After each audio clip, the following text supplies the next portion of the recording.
এই video like button press করতে ভুলবেন না, আর ভিডিও লিঙ্কটাও বেশি বেশি করে শেয়ার করে দেবার অনুরোধ করছি। কথা বাড়াবো না, চলুন ঘটনায় চলে যাব। জুবাই ইসলাম ভাই এই ঘটনাটি কোথা থেকে সংগ্রহ করেছেন সেটিও জানিয়েছেন। ফরিদপুরের নগরকান্দা উপজেলার একটি গ্রামের ঘটনা এটি। বাংলাদেশের বর্তমান ফরিদপুর জেলার নগরকান্দা উপজেলার ডাঙ্গি ইউনিয়নের এক শান্ত গ্রাম।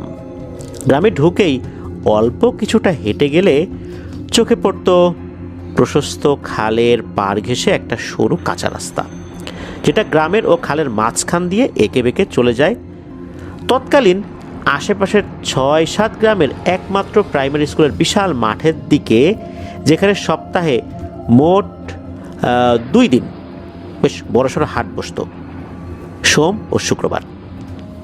বড় বলতে আশেপাশের 10-12 গ্রামের সকলে এই হাটের উপর নির্ভরশীল ছিল। এই হাট থেকেই সকলে তাদের নিত্য প্রয়োজনীয় জিনিসপত্র বেচাকেনা করত। এক কথায় সপ্তাহের ওই 2 হাটবারে এলাকাটি গ্রামীণ মানুষের পদচারণায় বেশ মুখরিত হয়ে থাকত। হাটের এত তথ্য দেওয়ার কারণ আজকের ঘটনাটি এই হাটের লোক সমাগম থেকেই ছড়িয়ে পড়েছিল। সেই হাট যদিও বা কালের বিবর্তনে এখন আর নেই, কিন্তু সেই এলাকার প্রবীণদের অনেকেই এখনও তাদের নাতি নাতনিদের কাছে ভয়ের গল্পের আবদার মেটাতে এই ঘটনা শুনিয়ে পিলে চমকে দেন। মূল ঘটনায় চলে যাই। সকলের প্রতি ঘটনাটি মনোযোগ দিয়ে শোনার অনুরোধ করছি। ঘটনাটি সংগ্রহ করতে জুবাই ইসলাম ভাই বেশ ঝামেলা পুহিয়েছেন, আর ওনাকে আবারও ধন্যবাদ জানাচ্ছি এত কষ্ট করে ঘটনাটি লিখে পাঠানোর জন্য। ঘটনাটির সময়কাল 1935 থেকে 1940 সাল এরকম হবে। বর্ষার শেষ, শরতের শুরু এমন সময়। সারা রাত ধরে তুমুল বর্ষণ হয়। অল্প কিছুক্ষণ আগে বৃষ্টির তেজ একটু কমেছে টের পেয়েই স্থানীয় বাজার ও সাপ্তাহিক হাট এলাকার মসজিদের মুয়াজ্জিন ও ইমাম জনাব মোহাম্মদ আকবর শেখ বিছানা ছেড়ে উঠে ছাতা মাথায় দ্রুত পায়ে মসজিদের উদ্দেশ্যে পা বাড়ান। প্রতিদিনের চেয়ে একটু আগেই বের হয়েছেন। বলা তো যায় না আবার কখন আকাশ ভেঙে বৃষ্টি নামবে। এক হাতে হারিকেন, অন্য হাতে ছাতা ধরে আলী সাহেব এটা সেটা চিন্তা করতে করতে কর্দমাক্ত মাটির উপর দিয়ে ধীরে সুস্থে সমগ্র ইউনিয়নের একমাত্র প্রাইমারি স্কুলের পথে হাঁটতে থাকেন। স্কুল ঘরের সামনেই বিশাল মাঠ, যার উত্তর দিকে ছিল মসজিদটি এবং দক্ষিণ দিকে প্রাচীনত্বের ছাপ বুকে নিয়ে দাঁড়িয়েছিল নাম না জানা অচেনা এক দেবীর মন্দির। সঠিক করে কেউই আসলে সেই মন্দিরের বয়স বলতে পারে না। বহুকাল আগে যখন এলাকাটি হিন্দু বসতিপূর্ণ ছিল, তখন সেখানকার স্থানীয় জমিদার সেই মন্দির নির্মাণ করেন। জমিদার বিষয়ে সঠিক তথ্য অবশ্য পাওয়া যায়নি। মন্দিরের পেছনেই ছিল বিশাল দিঘি। আলী সাহেব যে পথে এসেছেন সেই পথে তাকে স্কুল ঘরের পাশ দিয়ে বের হয়ে কোনাকুনিভাবে হেঁটে মসজিদে যেতে হবে। স্কুল ঘরের পাশ দিয়ে বের হলে মন্দিরটি ঠিক ওনার 20 কি 30 গজ দক্ষিণে এবং মসজিদ প্রায় 50 গজ দূরে পড়ে। রাস্তায় প্রচুর কাদা জল থাকায় তিনি আস্তে আস্তে হাঁটছিলেন। বৃষ্টি কম থাকলেও থেকে থেকে বিদ্যুতের আলো, মেঘের গর্জন অনবরত চলছিল। এই অবস্থাতেই আলী সাহেব স্কুল ঘরের পাশ ঘুরে মসজিদের দিকে 3-4 কদম এগিয়েছেন। এমন সময় বিদ্যুতের চমকের আলোয় ওনার চোখে কোনো মন্দিরের ভেতরে ভগ্নপ্রায় দরজার উপরে একটা নড়াচড়া চোখে পড়ল। সেই মন্দিরটা তো উনি চেনেনি, অজানা কোনো মন্দির নয়। তবে অজানাটা হচ্ছে এটা আসলে ঠিক কোন দেবতার উপাসনা করতেন হিন্দু সম্প্রদায়ের লোকেরা, সেটা। এই জন্যই মন্দিরের বেশ কিছু বিষয় অজানা। ওপারে আসলে নড়াচড়াটা কি করছে? তিনি সাথে সাথেই দাঁড়িয়ে পড়েন এবং মন্দিরের দিকে মাথা ঘুরিয়ে ভালো করে দেখার চেষ্টা করেন। এমন সময় আবার বিদ্যুৎ চমকে উঠল।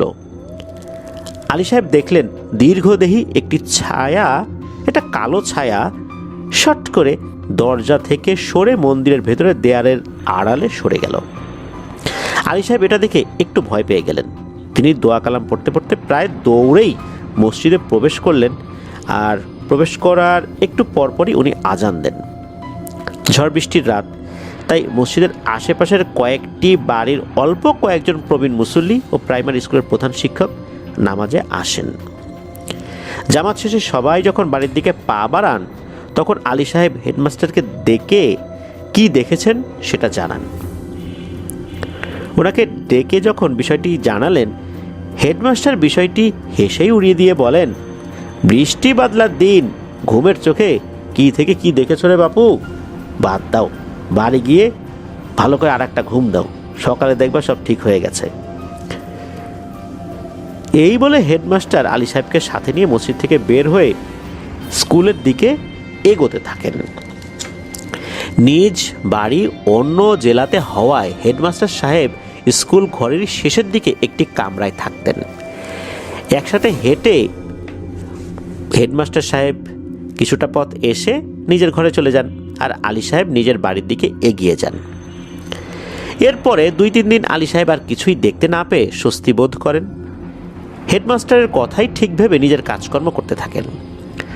সপ্তাহখানেক পর একদিন ফজরের জামাতে হেডমাস্টারকে দেখতে না পেয়ে নামাজ শেষে আলী সাহেব সহ আরও 2 জন হেডমাস্টারের এই না আসার কারণ সম্পর্কে জানতে চাইলেন যে ওনার কোনো অসুখ করেছে কিনা বা কোনো সমস্যা হয়েছে কিনা। হেডমাস্টারের সাথেই দেখা করার জন্য মূলত এরকম কথা বলতে বলতে এগিয়ে যান, তেমন কোনো তথ্য না পেয়ে, অর্থাৎ হেডমাস্টার বিষয়ে তেমন কোনো তথ্য না পেয়ে হেডমাস্টার যেখানে থাকতেন সেই ঘরের দিকে এগিয়ে যেতে থাকেন। সামনের দিকে এগিয়ে কয়েকজন মিলে দেখেন ঘরের দরজা হাট করে খোলা রয়েছে। ভেতরে উকি দিয়ে দেখা গেল হেডমাস্টার সাহেব ভেতরে নেই। আলী সাহেবের সাথে তার কয়েকজন মুসল্লি তো রয়েছে। তারা চিন্তা করলেন যে উনি কোথায় গেলেন, কোনো কাজে গেছেন ভেবে আরও কিছুক্ষণ অপেক্ষা করেও যখন কোনো লাভ হলো না, তখন ভোরের আলো ফুটতেই 3 জনে গ্রামের আরও কয়েকজনকে সাথে নিয়ে হেডমাস্টারকে খুঁজতে শুরু করেন। কিন্তু পুরো 2 দিন আশেপাশের 2-3 গ্রাম তন্ন তন্ন করে খুঁজেও হেডমাস্টারের কোনো চিহ্নও পাওয়া যায়নি। তৃতীয় দিন দুপুরে মন্দিরের পেছনে অবস্থিত দিঘিতে এলাকার কিছু জওয়ান ছেলের দল গোসল করছিল। তাদের মধ্যে 2-3 জন সাঁতরে দিঘির প্রায় মাঝে চলে গিয়েছে। এমন সময় তাদের একজন আচমকা চিৎকার দিয়ে বলে ওঠে, ওরে আমারে ধর, আমার পা ধইরা কিসে যেন টান দিছে। এই কথা শুনে বাকি 2 জন সাঁতরে তার কাছে যায়। বেশ খানিকক্ষণ টানাটানি করে তাকে ছাড়িয়ে নিয়ে সাঁতরে পাড়ের দিকে আগাতে থাকে। দিঘিতে আরও যারা গোসল করতে এসেছিল তারা পাড়ে দাঁড়িয়ে বা বসে নিজেদের কাজ করছে। তাদের কয়েকজন ছেলেটির চিৎকার শুনে চোখে বিরক্তি নিয়ে তাকায়। দেখতে পায় ছেলেটিকে ছাড়িয়ে নিয়ে বাকি 2 জন সাঁতরে 5 থেকে 7 ফুট পাড়ের দিকে সাঁতরে দিয়ে এগিয়েছে আর কি, বা সাঁতার দিয়ে এগিয়েছে। এমন সময় যেই জায়গা থেকে ছেলেটির চিৎকার আসলে এসেছিল, ঠিক সেখানে পানিতে প্রথমে প্রচুর বুদবুদ, এরপরে শুরু হয় পাক, অর্থাৎ ঘূর্ণি। পাড়টা কিন্তু 5 থেকে 7 ফুটের ছিল আর কি, যেটা আমরা বললাম। তো এই যে ঘূর্ণি যখন হয়েছে, ছেলেরা তো ভয় পেয়ে দ্রুত সাঁতরে এসে উঠেই ফিরে তাকায় দিঘির দিকে। বেশ খানিকক্ষণ বুদবুদ ও ঘূর্ণিপাক হয়ে দিঘির পানি আবার শান্ত স্থির হয়ে যায়। এর মধ্যে ছেলে 3টি পাড়ে আসার পর 2-1 জনের চিৎকারের আসলে কারণ জানতে চাওয়া তো স্বাভাবিক, যে কেন চিৎকার করে উঠলো। ভুক্তভোগী ছেলেটি জানায় তখন তাদের সকলকে আসলে এই বিষয়টা ভালোভাবে অবগত করার জন্য যে ওই স্থানে সাঁতরে যাওয়ার পর হঠাৎ করে তার মনে হয় পায়ে কোনো লতা বা দড়ি জড়িয়েছে, তাই হাত দিয়ে সেটা পা থেকে ছাড়ানোর জন্য পানিতে 1 হাত ডুবিয়ে দেয়। কিন্তু যে জিনিসটা তার হাতে অনুভূত হয় সেটি আসলে দড়ি বা দড়ি জাতীয় কিছু বলা যাবে না। এটা আসলে কি ছিল?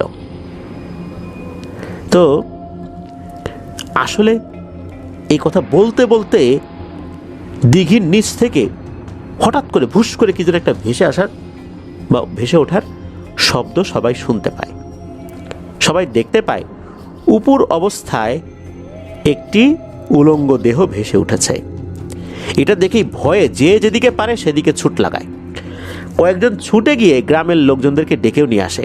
অল্প কিছুক্ষণের মধ্যেই পুরো গ্রামের লোকজন এবং আরও বেশ কিছু আশেপাশের গ্রামের লোকজনও ওই দিঘির পাড়ে এসে জমা হয়। এরপরে যা হয়, এলাকার লোকজন দল বেঁধে নেমে জাল ফেলে লাশ টেনে পাড়ে নিয়ে আসে। সেই সময়ে থানা পুলিশের খবর দেওয়া ছিল যেমন কষ্টসাধ্য তেমনি সময় সাপেক্ষ। তবে প্রতি গ্রামে একজন চৌকিদার নিযুক্ত ছিলেন। তার উপস্থিতিতে গ্রামের মোড়ল লাশটিকে উপর অবস্থা থেকে চিৎ করেন এবং সাথে সাথে লাশের পাড়ে ভিড় করে থাকা লোকজন সবাই ভয়ে ছিটকে পিছিয়ে আসেন। সকলে দেখেন যে লাশের ঠিক চোখের নিচ থেকে বুক পর্যন্ত শরীরের চামড়া নেই। দেখে মনে হচ্ছিল যেন কেউ প্রচণ্ড ক্ষোভে চামড়া টেনে ছিঁড়ে ফেলেছে। অনেক সময় কাগজে স্কচ টেপ লাগিয়ে টেনেছিলে যেমনটা হয়, মনে হচ্ছে ঠিক তেমন। লাশের কয়েকটা দাঁত মুখের ভেতরে ভাঙা পাওয়া গিয়েছে। হাতের আঙ্গুলগুলো সব ভেঙে বিপরীত দিকে ঘোরানো। উপস্থিত সকলে লাশের দিকে একবার তাকিয়ে দ্বিতীয়বার তাকানোর মতো সাহসই করেনি। গ্রামের মোড়ল সহ প্রবীণ সকলে বুঝতে পেরেছেন যে এ কোনো সাধারণ হত্যাকাণ্ড না, আর আদতে এমন হত্যা করা কোনো মানুষের পক্ষে সম্ভবও নয়। তবে হাতের আঙ্গুল দেখে সকালে শনাক্ত করতে সক্ষম হন যে লাশটি হেডমাস্টার সাহেবের, কারণ তার বাম হাতে 6টি আঙ্গুল ছিল। এরপরে খুব দ্রুত দাফন কাফনে শেষ করে সবাই মোটামুটি একটা আলোচনায় বসেন যে ঘটনাটা কি হলো। তবে কেউ এই বিষয়ের কোনো সন্ধান প্রথম দিকে বুঝতে পারেননি। লাশটা কবর দেওয়া হয় স্থানীয় এক গোরস্থানে। হেডমাস্টার সাহেবের বাড়িতে চিঠি মারফত খবর পাঠানো হয়। 2 দিন পরে হাটবার ছিল। মোড়ল গ্রামের সব ঘরের লোকজনদেরকে ডেকে আবারও একটা বিষয় সতর্ক করে দেন যে তোমরা এই বিষয় নিয়ে বেশি একটা আলোচনা করো না। আমরা আলোচনা করে কোনো একটা সমাধান পাই নাই, তোমরা এটা নিয়ে বেশ কানাঘুষা করার দরকার নাই, তাতে ঝামেলা হতে পারে। দূর দূরান্ত থেকে এই হাটে অনেক ক্রেতা বিক্রেতা আসেন। তাদের খাজনা আদায়ের মাধ্যমে এই এলাকার বেশ কিছু কাজ সম্পন্ন করা হয়। এখন যদি এই ভয়ানক ঘটনা লোক মুখে চতুর্দিকে ছড়িয়ে পড়ে, তাহলে কিন্তু মানুষ ভীত হয়ে এই এলাকায় আসাটা কমিয়ে দেবে। তাতে কিন্তু আমাদেরই ক্ষতি, ক্রেতা বিক্রেতা উভয়েরই ক্ষতি হবে। সবাই মোড়লের কথায় সম্মতি দিয়ে যে যার বাড়িতে চলে যায়।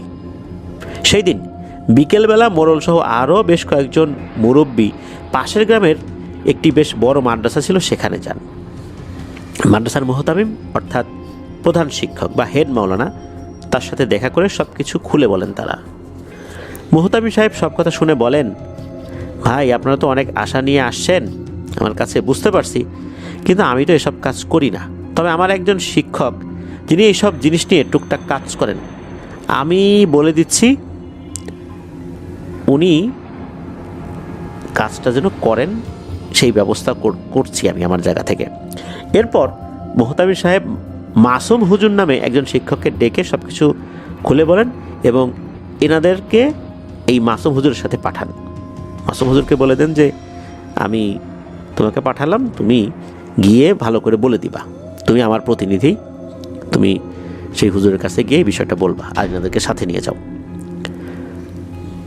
সেদিন রাতে মাসুম হুজুর ওই মোড়লের বাড়িতে খাওয়া দাওয়া করে একটু বিশ্রাম নিয়ে আনুমানিক মধ্যরাতে মোড়লের কয়েকজন কাজের লোককে সাথে নিয়ে সেই মন্দির ও তার আশেপাশের এলাকা পরিদর্শন করতে বের হন। কিন্তু 1 ঘন্টা 2 ঘন্টা 3 ঘন্টা পার হয়ে যাওয়ার পরও যখন মাসুম হুজুর ফিরে আসে না, তখন মোড়ল ভাবনায় পড়ে যান। ফজরের নামাজ শেষে সে কয়েকজন মুসল্লির সাথে নিয়ে মন্দিরের দিকে রওনা হয়ে যান। তবে এবারের বেশি খুঁজতে হয় না তাদের। মন্দির একটু কাছাকাছি আসতেই সকলে দেখতে পায় মন্দিরের ভেতর থেকে খুব আবছা হলদেটে একটা আলো বাইরে পড়ছে। সবাই সেদিকে এগিয়ে মন্দিরের নড়বড়ে কিন্তু ভারী দরজা খুলে ভেতরে ঢুকে পড়েন। অনেকের কাছেই পিচ ঢালা যে রাস্তা বা এই এরকম যেরকম মনে হয় না, এটা খালি পায়ে হাঁটলে মনে হচ্ছে ভেতরের যে ফ্লোরটা ওর উপরে হাঁটলে এমন একটা অনুভূতি হচ্ছে। অনেকের কাছে আবার লণ্ঠন বা হারিকেন ছিল। সেই আলোর যেই রশ্মি এটি যখন ওই মন্দিরের বেদির উপর পড়ে, বেদির উপর পড়তেই ভয়ে আতঙ্কে সবাই মন্দির থেকে হুড়মুড় করে বেরিয়ে আসেন। সকলে দেখেন মাসুম হুজুরের নগ্ন ও রক্তাক্ত দেহটি বেদির খালি স্থানে বসানো অবস্থায় রয়েছে। তার মাথা পেছন দিকে ঘোরানো, তার নিচের চোয়াল ভেঙে বুকের কাছে ঝুলছে। চোখ, নাক, কান দিয়ে রক্ত বেরিয়ে মুখের উপর ভয়ঙ্কর রেখা তৈরি করেছে।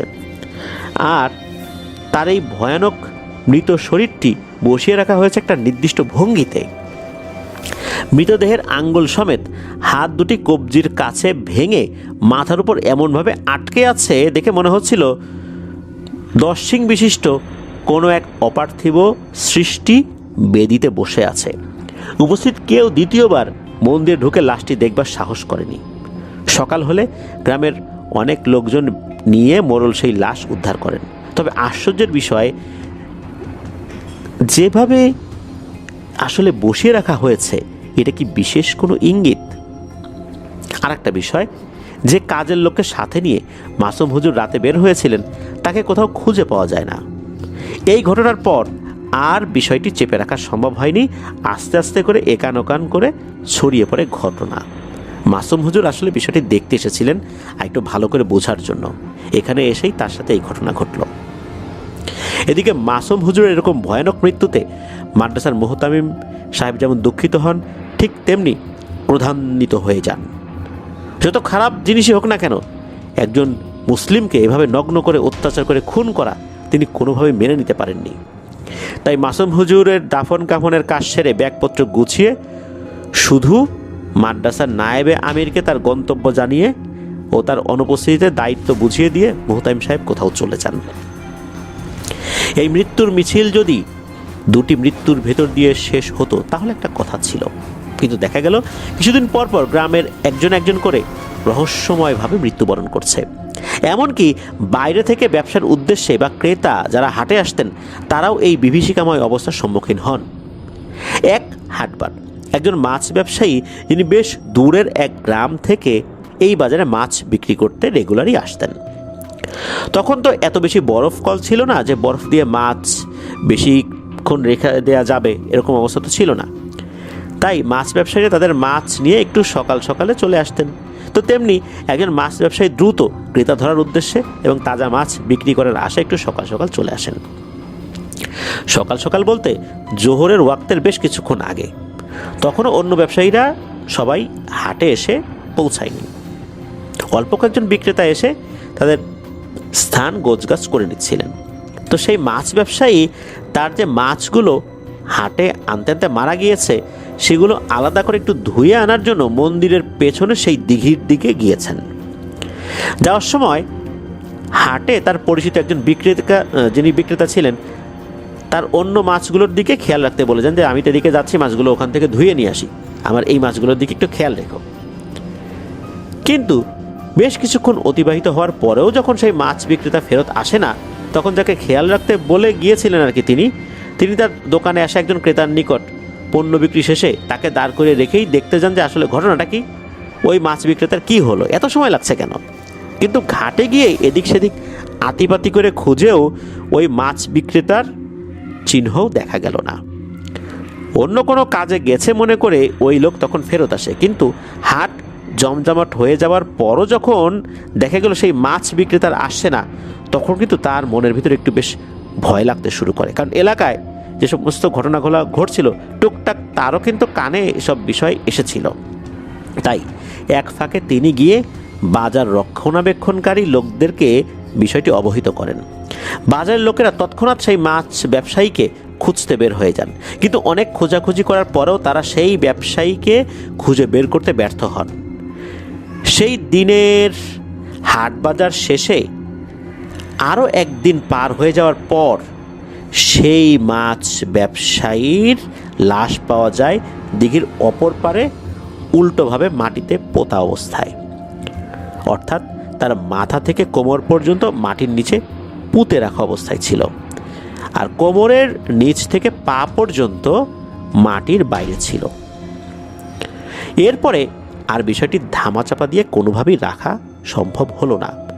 যে সকল বিক্রেতারা হাটে আসতেন তাদের মধ্যে প্রভাবশালী কিছু ব্যবসায়ী বিষয়টি নিয়ে বেশ প্রতিবাদ মুখর হয়ে ওঠেন। তাদের অনেকেরই ধারণা হয়েছিল যে কোনো অসাধু লোক টাকা পয়সার লোভে সেই ব্যবসায়ীকে খুন করে ওই অবস্থায় রেখে গিয়েছে। এরপরে যা হয়, ব্যবসায়ীদের অনেকে মিলে থানা পুলিশের কাছে বিষয়টি জানায়। পুলিশ এসে নিজেদের মতো করে তদন্ত শুরু করে। 2-3 দিন ধরে খুঁজেও খুনের কোনো আলামত না পেয়ে তারা তদন্ত বন্ধ করে দেয়। কিন্তু হাটের প্রভাবশালী ব্যবসায়ীদের কয়েকজনের অনুরোধে স্থানীয় থানার দারোগা সাহেব প্রতি হাটবারে 2 জন করে সিপাহী পুলিশ হাটের শৃঙ্খলা রক্ষণাবেক্ষণের জন্য নিযুক্ত করেন। এরপরে বেশ কয়েকটি হাটবারে আর কোনো অঘটন ঘটেনি, এমনকি মন্দিরের আশেপাশেও কোনো অস্বাভাবিক ঘটনা ঘটেনি বা কারো মুখে তেমন কোনো ঘটনা শোনাও যায়নি, যার কারণে গ্রামবাসী একটু নিশ্চিন্ত হয়, তাদের চলাফেরাও একটু স্বাভাবিক হয়। কিন্তু সেটাও খুব অল্প সময়ের জন্য। বলে রাখা ভালো, হাট এলাকা থেকে থানার দূরত্ব ছিল অনেকখানি এবং যাত্রাপথও মোটেও সহজ ছিল না।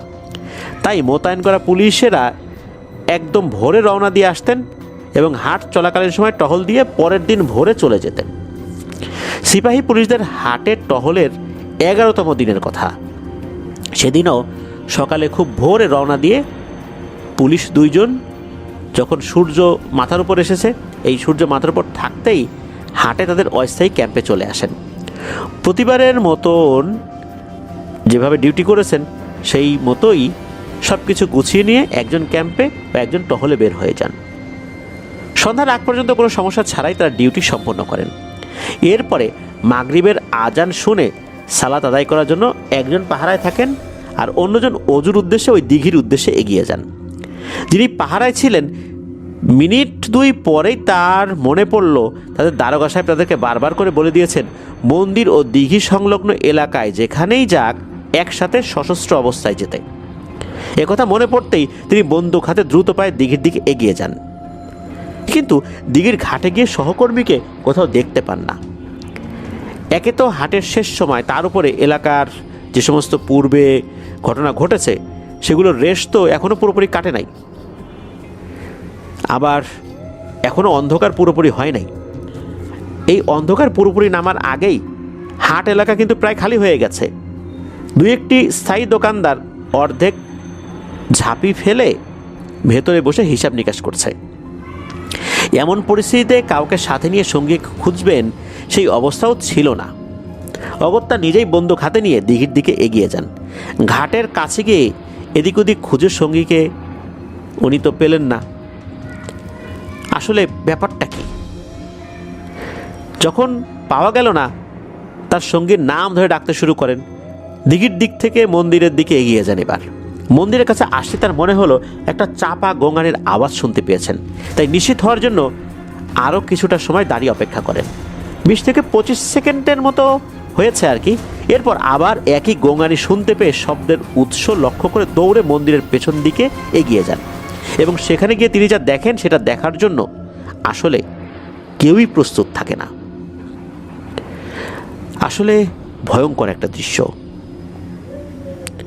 তিনি দেখেন কালো আলখেল্লা পরিহিত অবস্থায় প্রায় 7 থেকে 8 ফুট উচ্চতার 2টি অবয়ব, যাদের 4টি করে হাতের 2টি দিয়ে তার সঙ্গীর 4 হাত পা ধরে ঝুলন্ত অবস্থায় হেঁটে যাচ্ছে।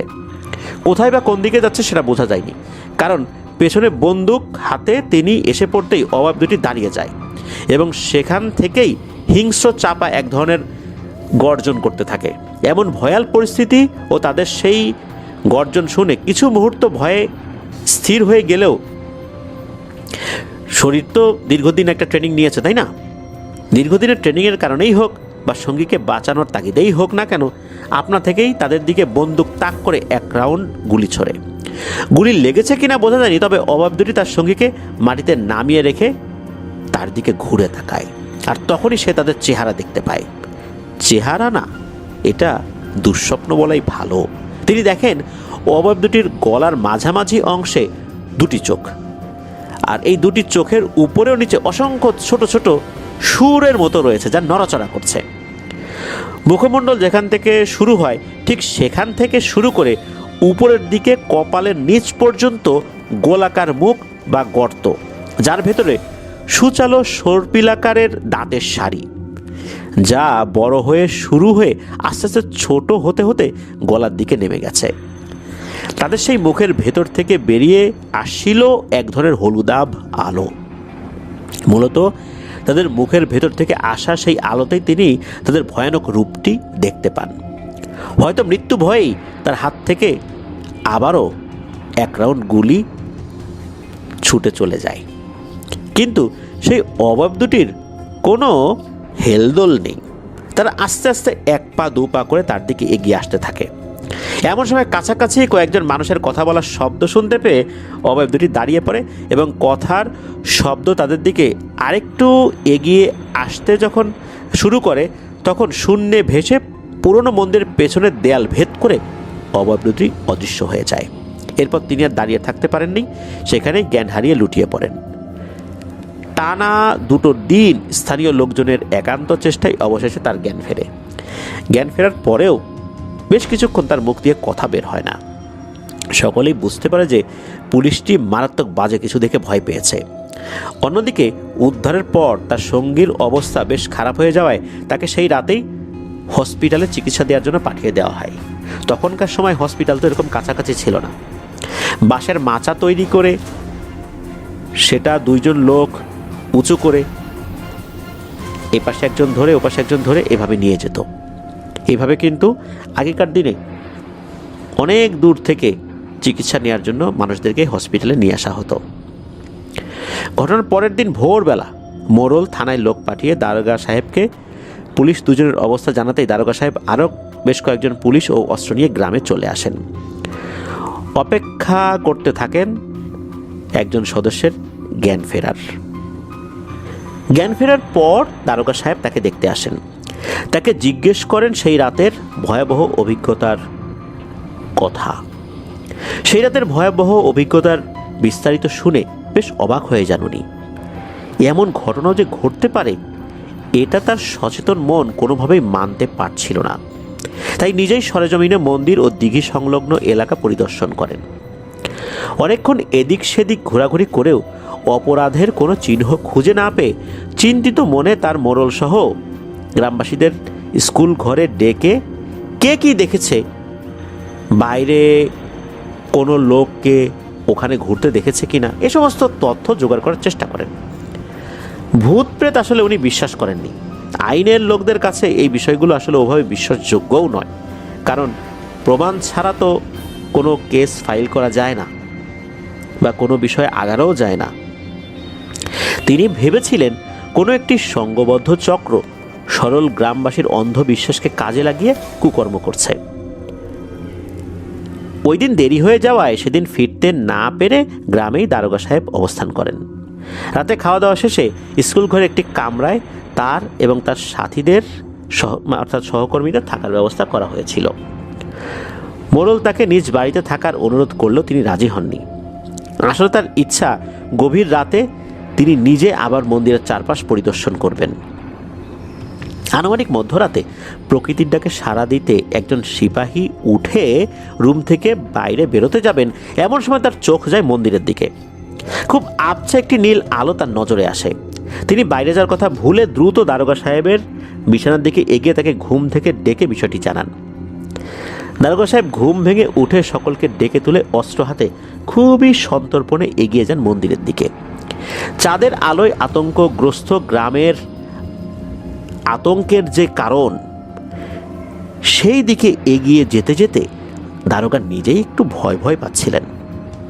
কিন্তু কৌতূহলের কাছে ভয় আজীবন কিন্তু হার মেনে নেয়। এক্ষেত্রে ব্যতিক্রম হয়নি।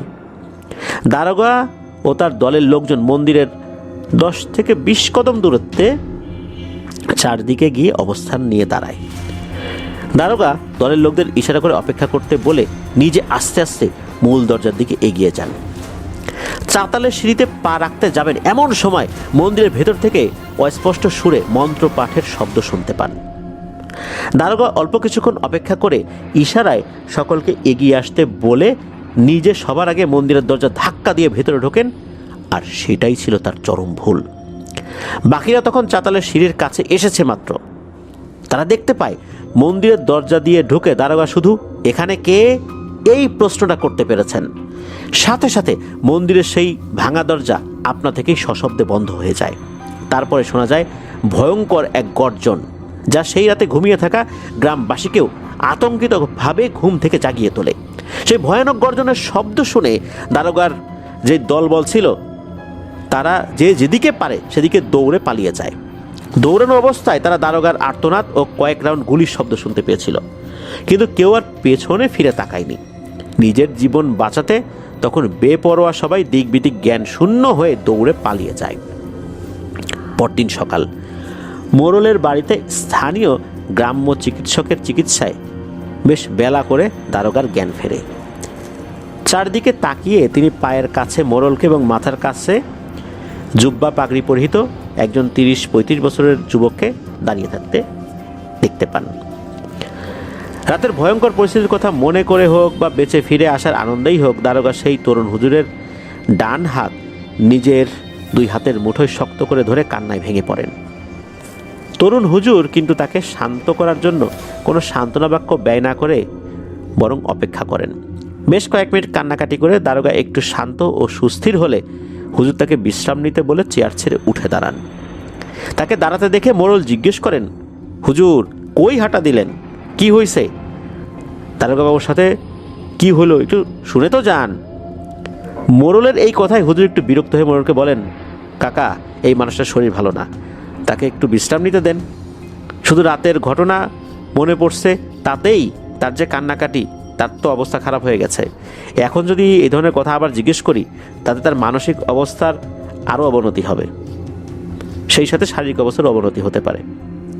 আসলে যার সাথে এই ধরনের ঘটনা ঘটে সেই জানে যে এই ঘটনার ভয়াবহতা তার উপর কিভাবে যায়। ভালো হয় আমরা ওনাকে এখন একটু একা থাকতে দেই, উনি একটু বিশ্রাম পাবেন, একটু নিজেকে সামলে নিক, এরপর না হয় কথাবার্তা হবে। আপনিও চলে আসেন আমার সাথে। এই বলে মোড়লকে প্রায় টেনে ঘর থেকে বাইরে বের করে নিয়ে আসেন।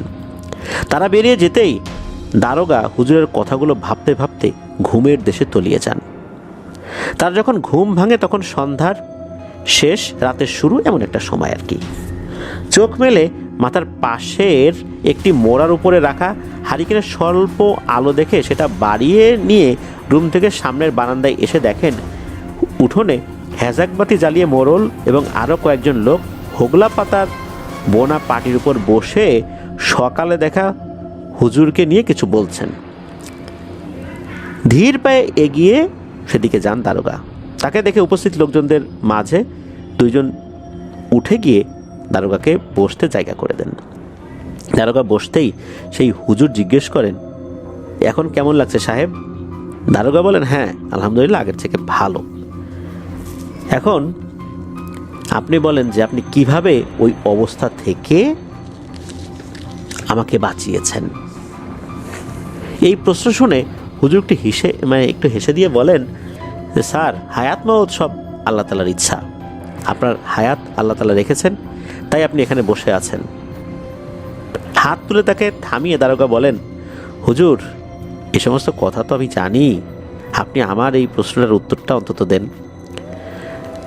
দারোগা সাহেবকে কিঞ্চিত উত্তেজিত হতে দেখে মোড়ল সাহেব বলেন, দারোগা সাহেব শান্ত হন, আমরা সবাই কি হয়েছে সেটা জানার জন্যই এখানে বসে আছি।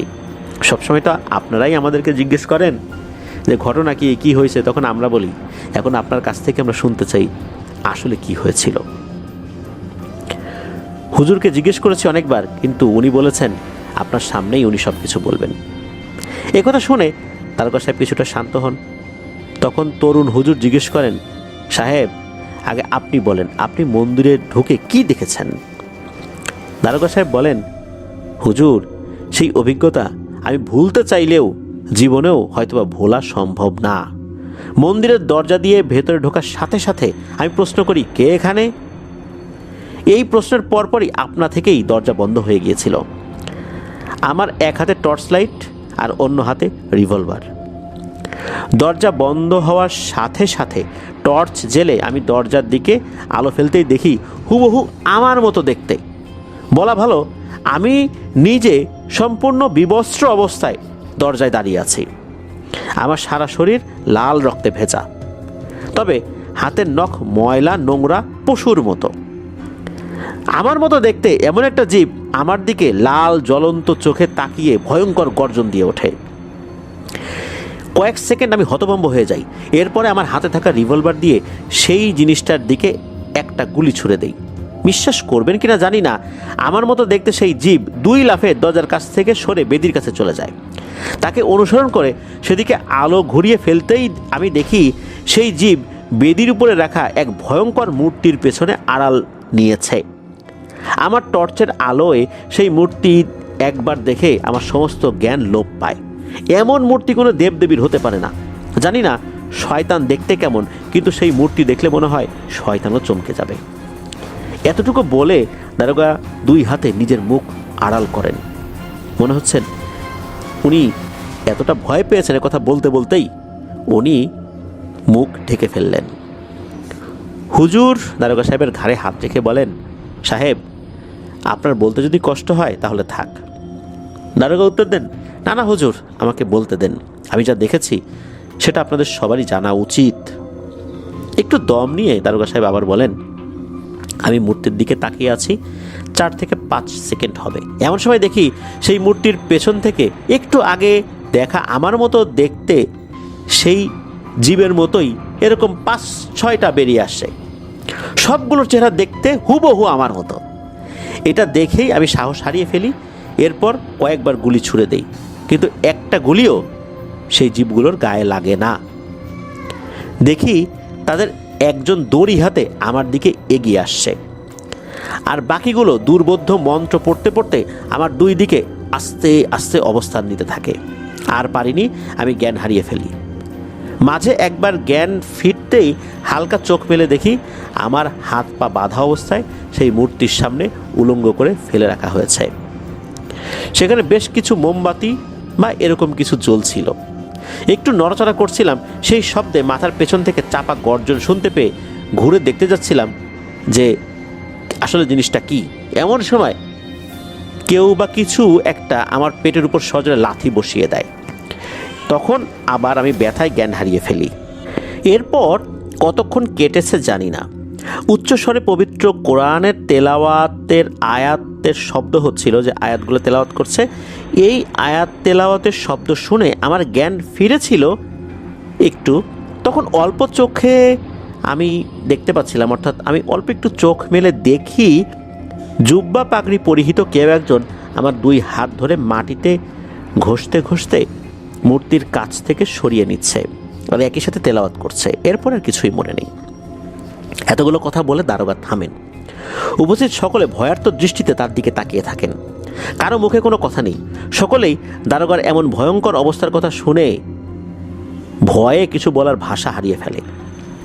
একটু পরে দারোগা হুজুরের দিকে তাকিয়ে বলেন, এখন আপনি বলেন হুজুর, আপনি কি আমাকে টেনে সরিয়ে এনেছেন? প্রশ্ন শুনে হুজুর মুখ তুলে সবার দিকে একবার দেখে নিয়ে বলতে শুরু করেন, জি, আমি আপনাকে মন্দির থেকে বের করে এনেছিলাম। তারপর একটু মুচকি হেসে বলেন, আপনার শরীর স্বাস্থ্য মাশাআল্লাহ ভালো হয়, কাজটা করতে আমার বেশ খাটুনি হয়েছিল। হুজুরের এই রসিকতায় সকলে একটু ভারী পরিবেশেও হেসে ফেলে। দারোগার মেজাজ একটু হালকা হয়ে আসে তখন। হুজুর আবার বলতে শুরু করেন, আমি একটু পেছন থেকে বলি আপনাদেরকে, তাহলে বুঝতে সুবিধা হবে। যতটুকু জানি আপনাদের এলাকায় এই সমস্যা বেশ অনেকদিন আগে থেকে শুরু হয়েছিল। আপনার মাদ্রাসার মুহতামিম সাহেবকে জানানোর পর ওনার পাঠানো একজন রাকি নিহত হয়েছিলেন। এই ঘটনায় মুহতামিম হুজুর বেশ কষ্ট পান এবং একই সাথে একজন মুসলিমের উপর এরকম অমানসিক নির্যাতন করে রাগান্বিত হয়ে আমাদের ওস্তাদের সাহায্য প্রার্থনা করেন বেশ কিছুদিন আগে। আর এই জন্য আমাদের মাদ্রাসায় এসে উনি উপস্থিত হয়েছিলেন। আপনাদের গ্রামের সকল ঘটনা আমাদের শ্রদ্ধেয় ওস্তাদজি হাফেজ মাওলানা মঈনুদ্দিন আনসারীকে খুলে বলেন। কিন্তু আমাদের ওস্তাদজি কখনো হুট করে কোনো কাজ করেন না। তাই এই বিষয়ে কিছু খোঁজখবর নেওয়ার জন্য ওনার 5 জন শিষ্য জিনকে এই এলাকায় পাঠান। কিন্তু কয়েকদিন কেটে গেলেও তাদের কাছ থেকে কোনো খবর পান না ওস্তাদজি। তখন তিনি তার খুব প্রিয় বন্ধু, যিনি বিভিন্ন সময় বিভিন্ন কাজে মূল্যবান পরামর্শদাতা হিসাবে, একজন শক্তিশালী এবং প্রভাবশালী জিন হিসাবে এবং সৎ কাজে সাহায্যকারী একজন ক্ষমতাবান সুলতানকে এই বিষয়টি অবহিত করেন এবং তার পরামর্শ চান। তাদের মাঝে যে কথোপকথনগুলো হয়েছিল, এই কথোপকথনগুলো কিন্তু আমি জানি না, তবে বোধ করি খোঁজখবর নিয়ে ওস্তাদজি তার বন্ধু অবশ্যই কিছু জানিয়েছেন, অর্থাৎ ওস্তাদজিকে তার বন্ধু অবশ্যই কিছু জানিয়েছেন। যার কারণে গত পরশুদিন সন্ধ্যা আমাকে ডেকে ওনার কক্ষে নিয়ে বলেন যে, মোজাম্মেল, তুমি আমার এই বন্ধুর সাথে ওনাদের গ্রামের উদ্দেশ্যে আজকালের মধ্যে রওনা হয়ে যাও। যত দ্রুত সম্ভব গ্রামে পৌঁছে উনি যে মন্দির দেখাবেন সেই মন্দির, তার আশেপাশের দিঘি সংলগ্ন সমগ্র এলাকা, যেই জায়গাগুলোতে অর্থাৎ এই বছর যেই জায়গাগুলোতে এখনো ফল পাড়া হয়নি, এমন কোনো বড়ই গাছের ডাল হলে ভালো, অথবা অন্য কোনো বা যে কোনো গাছের ফল পারেনি এই বছরে, এখনো কেউ ফল পারেনি এমন কোনো গাছের ডাল কেটে 2 গজ পর পর একটি করে ডাল পুঁতে জায়গাটা বন্ধ করে দাও। আমি কয়েকদিন পর ইনশাল্লাহ আসব। খবরদার নিজে সাহস দেখিয়ে ভুল কিছু করতে যেও না। এই গ্রামের যে সমস্যা, এটা 8-10টা জিন তাড়ানোর মতো সাধারণ কোনো সমস্যা না। তুমি একা এই বিষয়ে কিছুই করতে পারবে না। সাবধানে থেকে যা বলেছি শুধু সেটুকু ফজর নামাজের পর করে ফেলবে, বাকিটা আমি আসলে দেখা যাবে ইনশাল্লাহ। এরপর আমি মোহতামিম সাহেবের সাথে আপনাদের গ্রামের উদ্দেশ্যে রওনা হই। গতকাল সকালে নৌকা না পাওয়ায় আমাদের ঘুরে অন্য ঘাট দিয়ে আসতে হয়, যার কারণে গ্রামে পৌঁছাতে দেরি হয়ে যায়। গ্রামে ঢুকে মাদ্রাসার পথ ধরতে বড় রাস্তায় উঠেছি মাত্র, ঠিক তখন পরপর কয়েকবার বন্দুকের গুলির হালকা শব্দ শুনতে পাই। সেই শব্দ শুনে মোহতামিম সাহেব বলেন, মন্দিরের দিক থেকে শব্দটা এসেছে। আমি শুনেই মোহতামিম সাহেবের কাছ থেকে পথের হদিস জেনে নিয়ে দৌড়ে বাজারের মাঠের কাছে আসতেই মন্দিরের যেই জায়গাটা, এই জায়গাটার সন্ধান পেয়ে যাই, দেখেও ফেলি। তারপর এদিকে এগিয়ে যাই। কাছে পৌঁছাতেই ভাঙা দরজার ফাঁকা দিয়ে হালকা হলুদ রঙের আলো দেখতে পাই। আরেকটু কাছে আসতেই শুনি ভেতর থেকে কয়েকজন সম্মিলিত মন্ত্র উচ্চারণের শব্দ। ওস্তাদজির বারণ থাকা সত্ত্বেও দরজা ধাক্কা দিয়ে খুলে ভেতরে তাকিয়ে দেখি 5 থেকে 6টি বেশ লম্বা লম্বা মানুষের মতো অবয়ব, যারা বিবস্ত্র অবস্থায় ছিল, বেদির উপরে রাখা ভয়ঙ্কর এক মূর্তির সামনে বসে ঢুলছে আর মন্ত্রপাঠ করছে। আমার দিকে পেছনে ফিরে বসায় তখনও অবয়বগুলির চেহারা আমি দেখতে পাইনি। আর একটু লক্ষ্য করতেই দেখি মূর্তির সামনে হাত পা বাঁধা অবস্থায় একজন ব্যক্তি পড়ে আছেন। আমি যে দরজা ধাক্কা দিয়ে খুলে ফেলেছি, মনে হলো না যে তাতে সেই অবয়বগুলোর কিছু আসে যায়।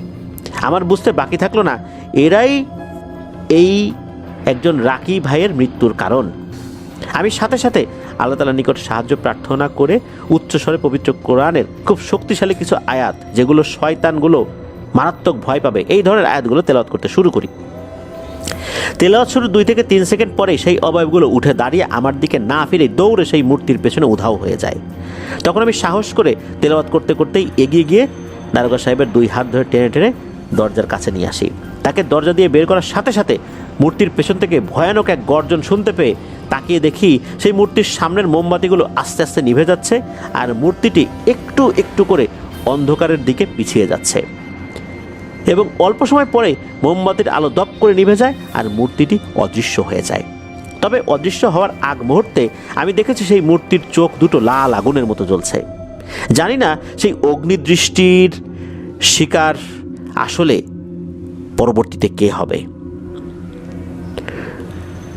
এই অগ্নিদৃষ্টির কারণটা কি?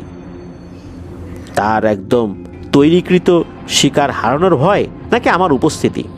আল্লাহ ভালো জানেন। এর পরের ঘটনা তো আপনারা জানেন। মোহতামিম সাহেব কয়েকজনকে নিয়ে এসে আমাদের গ্রামের মোড়ল সাহেবের বাড়িতে পৌঁছে দেন। এতটুকু বলে থামেন তরুণ হুজুর মোজাম্মেল। তাকিয়ে দেখেন সকলে শ্রদ্ধেয় চোখে তাকিয়ে আছে তার দিকে। দারোগা সাহেব তার 2 হাত ধরে ফেলেন এবং বলেন, হুজুর, আপনাকে ধন্যবাদ দিলে ছোট করা হবে। আপনার যদি আর কিছুক্ষণ দেরি হতো বা ঘাটে নৌকা পৌঁছাতে আরেকটু দেরি হতো, তাহলেই তো আমি আর বাঁচতে পারতাম না। বা এমন যদি হতো যে আপনারা ঘাটে নৌকা পেয়ে আগে পৌঁছে মাদ্রাসায় চলে যেতেন, তাহলে তো আজকে আর এখানে বসে থাকতাম না। অন্য ঘাট দিয়ে আসার কারণেই না হয় আপনারা এদিকটাতে আসতে পেরেছিলেন। বিশ্বাস করবেন না হুজুর, আমি যে কি পরিমাণে ভয় পেয়েছি, মৃত্যু একদম কাছ থেকে দেখেছি। বলতে বলতেই দারোগা সাহেবের চোখ ভিজে যায়। মোজাম্মেল হুজুর তাকে শান্ত করে বলেন, দারোগা সাহেব, সবই আল্লাহ তাআলার ইচ্ছা। যেখানে তিনি আপনার হেফাজত করেছেন সেখানে কোনো শয়তান আপনার ক্ষতি করবে? বলেন, আপনি আল্লাহ তাআলার কাছে শুকরিয়া আদায় করেন, তাতেই হবে ইনশাল্লাহ। আমাকে ধন্যবাদ দিয়ে আল্লাহ তাআলার কাছে অপরাধী করবেন না। যাক, আপনি এখন গিয়ে একটু ঘুমান, আপনার শরীর বেশ খারাপ, আমিও ঘুমাবো ইনশাল্লাহ।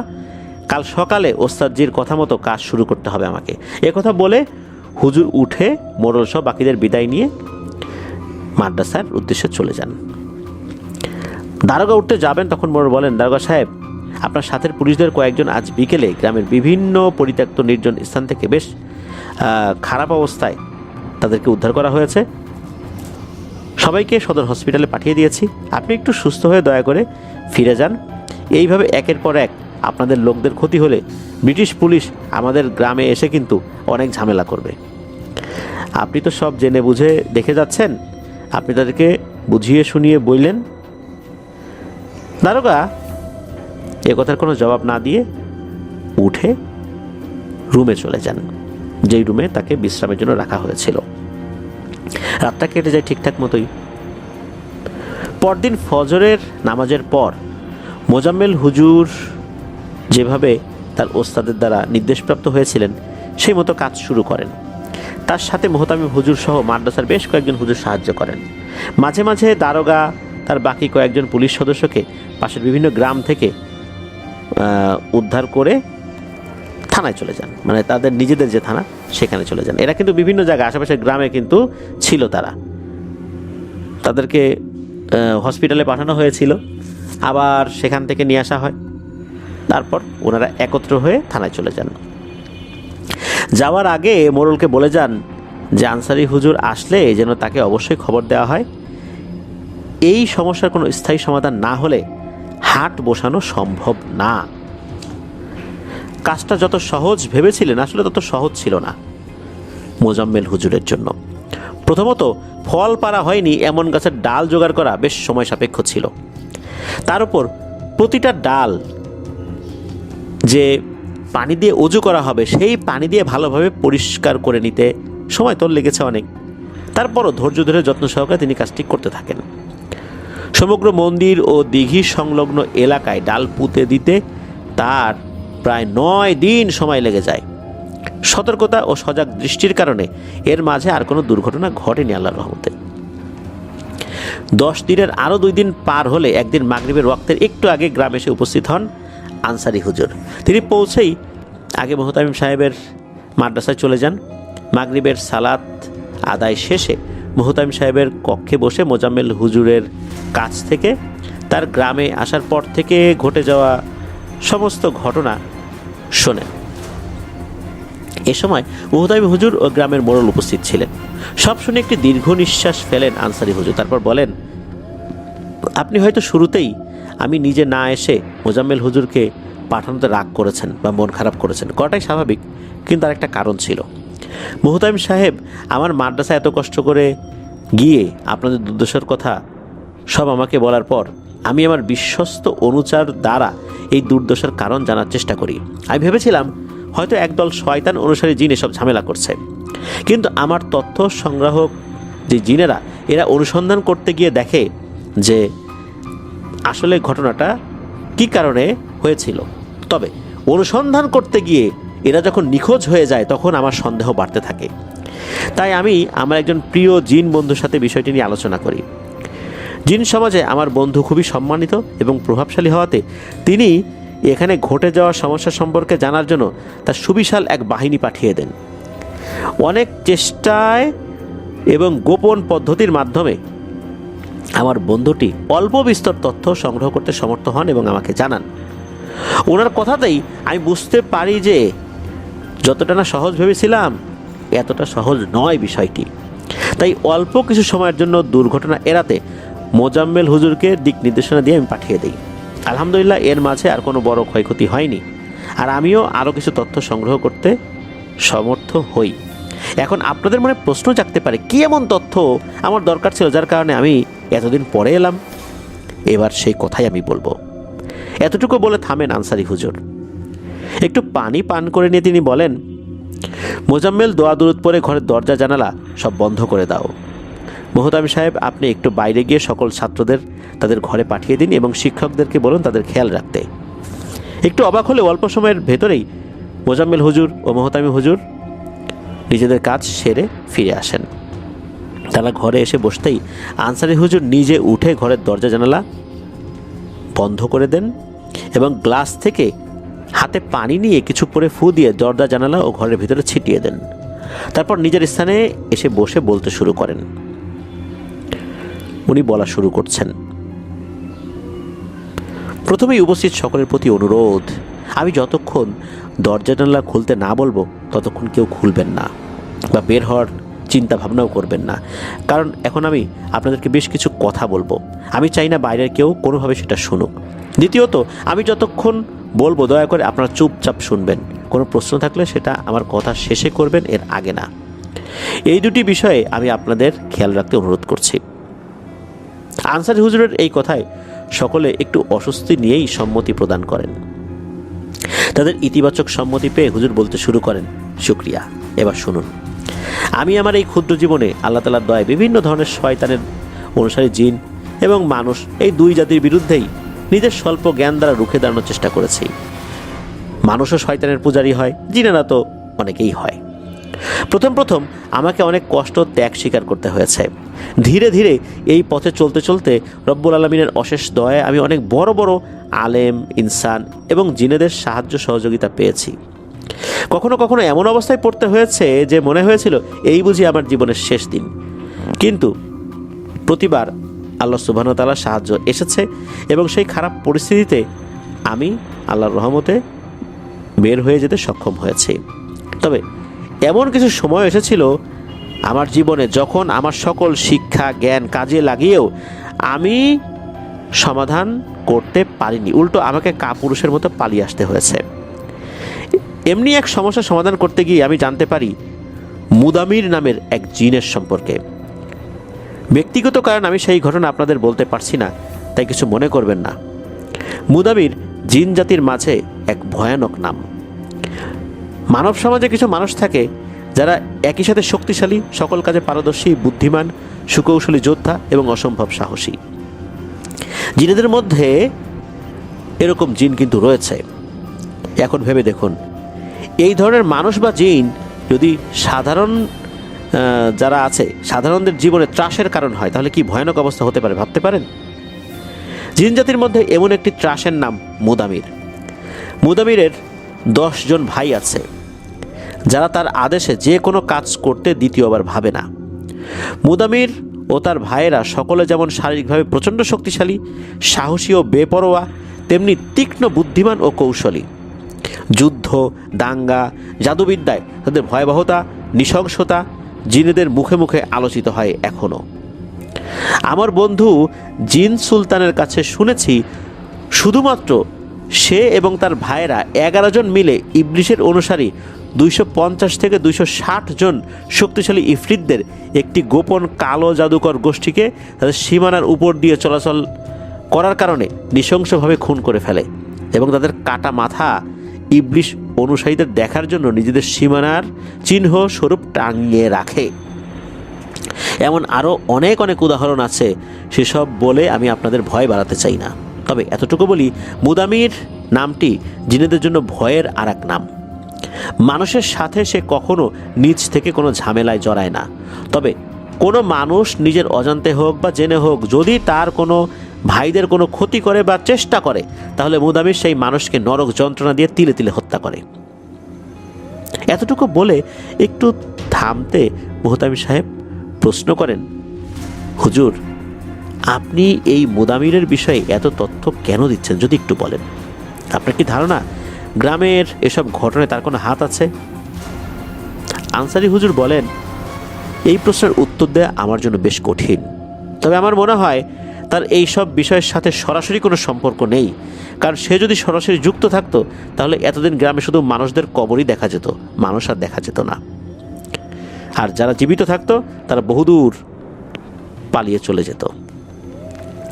আনসারি হুজুরের কথা শুনে উপস্থিত সকলে নিজেদের ভেতরে একটু দৃষ্টি বিনিময় করলেন। তারপর মোড়ল বেশ বিরক্তের সুরেই বলেন, হুজুর কিছু মনে করবেন না, আপনি যেভাবে দরজা জানালা বন্ধ করে প্রস্তুতি নিয়ে বলা শুরু করেছেন, আমি ভেবেছিলাম অনেক গোপনীয় এবং অনেক বড় কোনো সমস্যা হয়েছে আমাদের এলাকায় এবং সেই সম্পর্কে আলোচনা করতে এমন খারাপ সময় উপস্থিত থাকতে বলেছেন। কিন্তু এখন দেখি আপনি আজগুবি গল্প শোনানো শুরু করলেন, তাও এমন এক জিনের নাম বা যার সম্পর্কে বলছেন আমাদের এই ভয়ানক সমস্যার সাথে তার সরাসরি কোনো সম্পর্ক নাকি নাই। মুহতামিম হুজুর মোড়লকে থামিয়ে দিয়ে বলেন, আহা মোড়ল সাহেব এত বিরক্ত হচ্ছেন কেন? হুজুর তো এখনও তার কথা শেষ করেন নাই, আরও মনোযোগ দিয়ে ওনার সব কথা শোনেন, তারপর যা বলার বলবেন। হুজুর আপনি শেষ করেন, এ কথা বললেন। এরপর আনসারি হুজুর একটু হেসে মোড়লের দিকে তাকিয়ে বললেন, মোড়ল সাহেব আপনাকে একটি প্রশ্ন করি, চিন্তা ভাবনা করে উত্তর দিয়েন। ধরেন আপনার ছেলে মেয়েদের আমি বন্দি করে আপনাকে দিয়ে একটা কাজ আপনার ইচ্ছার বিরুদ্ধে করিয়ে নিচ্ছি, সেক্ষেত্রে আপনার মনোভাব কেমন হবে এবং আপনার পদক্ষেপ কী হবে? এ প্রশ্নে একটু চুপ থেকে মোড়ল রেগে বলেন, মুহতামিম সাহেব আপনার দিকে তা আমি এতক্ষণ কিন্তু চুপচাপ থেকেছি, কিন্তু এখন তো আর ধৈর্য ধরে রাখতে পারছি না। কাকে নিয়ে আসছেন? এখনও কোনো কাজই করতে পারে নাই, সমস্যার কোনো সমাধান করতে পারেনি, উল্টো আমার সন্তানদেরকে নিয়ে রসিকতা করছে, আর আমাকেও এই রসিকতায় অংশগ্রহণ করতে বলেছে। আপনি কিছু বলেন, তা না হলে আমার পক্ষে এই হুজুরের সম্মান ধরে রাখা আর সম্ভব হবে না। মুহতামিম সাহেব কিছু বলতে যাচ্ছিলেন, কিন্তু আনসারি হুজুর হাত তুলে ইশারায় তাকে থামিয়ে দিয়ে বললেন, মোড়ল সাহেব আমি আপনাকে শুধু একটু কল্পনা করতে বলেছি, তাতেই আপনি রেগে কত কথা বলে ফেললেন। আপনি পয়সাওয়ালা মানুষ, আপনার মুখের উপর কেউ সহজে কথা বলে না, আপনার দোষ থাকলেও কেউ বলার সাহস করে না, তাই আপনি নিজের দোষ কখনো দেখতে পান না। আপনি প্রশ্ন করে উত্তর শুনতে অভ্যস্ত, কিন্তু আপনাকে প্রশ্ন করলে তার উত্তর দিতে অভ্যস্ত নন, যার কারণে আমার করা এই প্রশ্নের উত্তর আপনার কাছে এখন নেই। তবে উত্তর আপনি ঠিকই পাবেন, এবং তখন উত্তরটা আমাকে দিতে পারবেন না। এই প্রশ্নটি যে কারণে করেছি সেই কারণকে আপনার অর্থ সম্পদ, সম্মান, প্রতিপত্তি, ক্ষমতা সব কিছু সর্বোচ্চ ব্যবহার করেও আটকাতে পারবেন না। আপনাকে বিরক্ত করার জন্য অনেক দুঃখিত, আপনি এখন আসতে পারেন। আনসারি হুজুরের কথা শেষ হতেই মোড়ল উঠে দাঁড়িয়ে দরজার দিকে এগিয়ে যান। ঠিক তখনই আনসারি হুজুর পেছন থেকে তাকে ডেকে বলেন, ও ভালো কথা মোড়ল সাহেব, আপনার কাজের সেই লোকটিকে কি খুঁজে পেয়েছিলেন? এই প্রশ্নে মোড়ল ঘুরে দাঁড়িয়ে চোখ কটমট করে হুজুরের দিকে তাকিয়ে সংক্ষেপে না বলেই উনি দরজা খুলে বের হয়ে যান। মোড়লের এমন ব্যবহার ঘরে উপস্থিত বাকি দুইজন আসলে হতভম্ব হয়ে যান এই ব্যবহারের কারণে। মুহতামিম হুজুর বেশ দুঃখিত কণ্ঠে আনসারি হুজুরকে বলেন, হুজুর মোড়লের এই দুর্ব্যবহারে আমি আন্তরিকভাবে দুঃখিত, বুঝলাম না হঠাৎ করে উনি এমন ব্যবহার কেন করলেন। আনসারি হুজুর বলেন, মুহতামিম সাহেব আমরা সকলে যদি সকলে মনের কথা বুঝতাম, তাহলে পৃথিবীতে কোনো মানুষ কখনো কোনো পাপ কর্ম করতে পারতো না। আর ভালো মন্দ পাপ পুণ্য যদি নাই থাকে, তাহলে রোজ হাসরের দিন আল্লাহ তাআলা কার বিচার করবেন বলেন? যাক বাদ দিন, আমি খুব ক্লান্ত, এখন একটু বিশ্রাম নেব। আপনারাও যান, নিজেদের কাজকর্ম সেরে বিশ্রাম নিন, বাকি কথা পরে হবে। আজকের মতো এতটুকুতেই সীমাবদ্ধ থাক।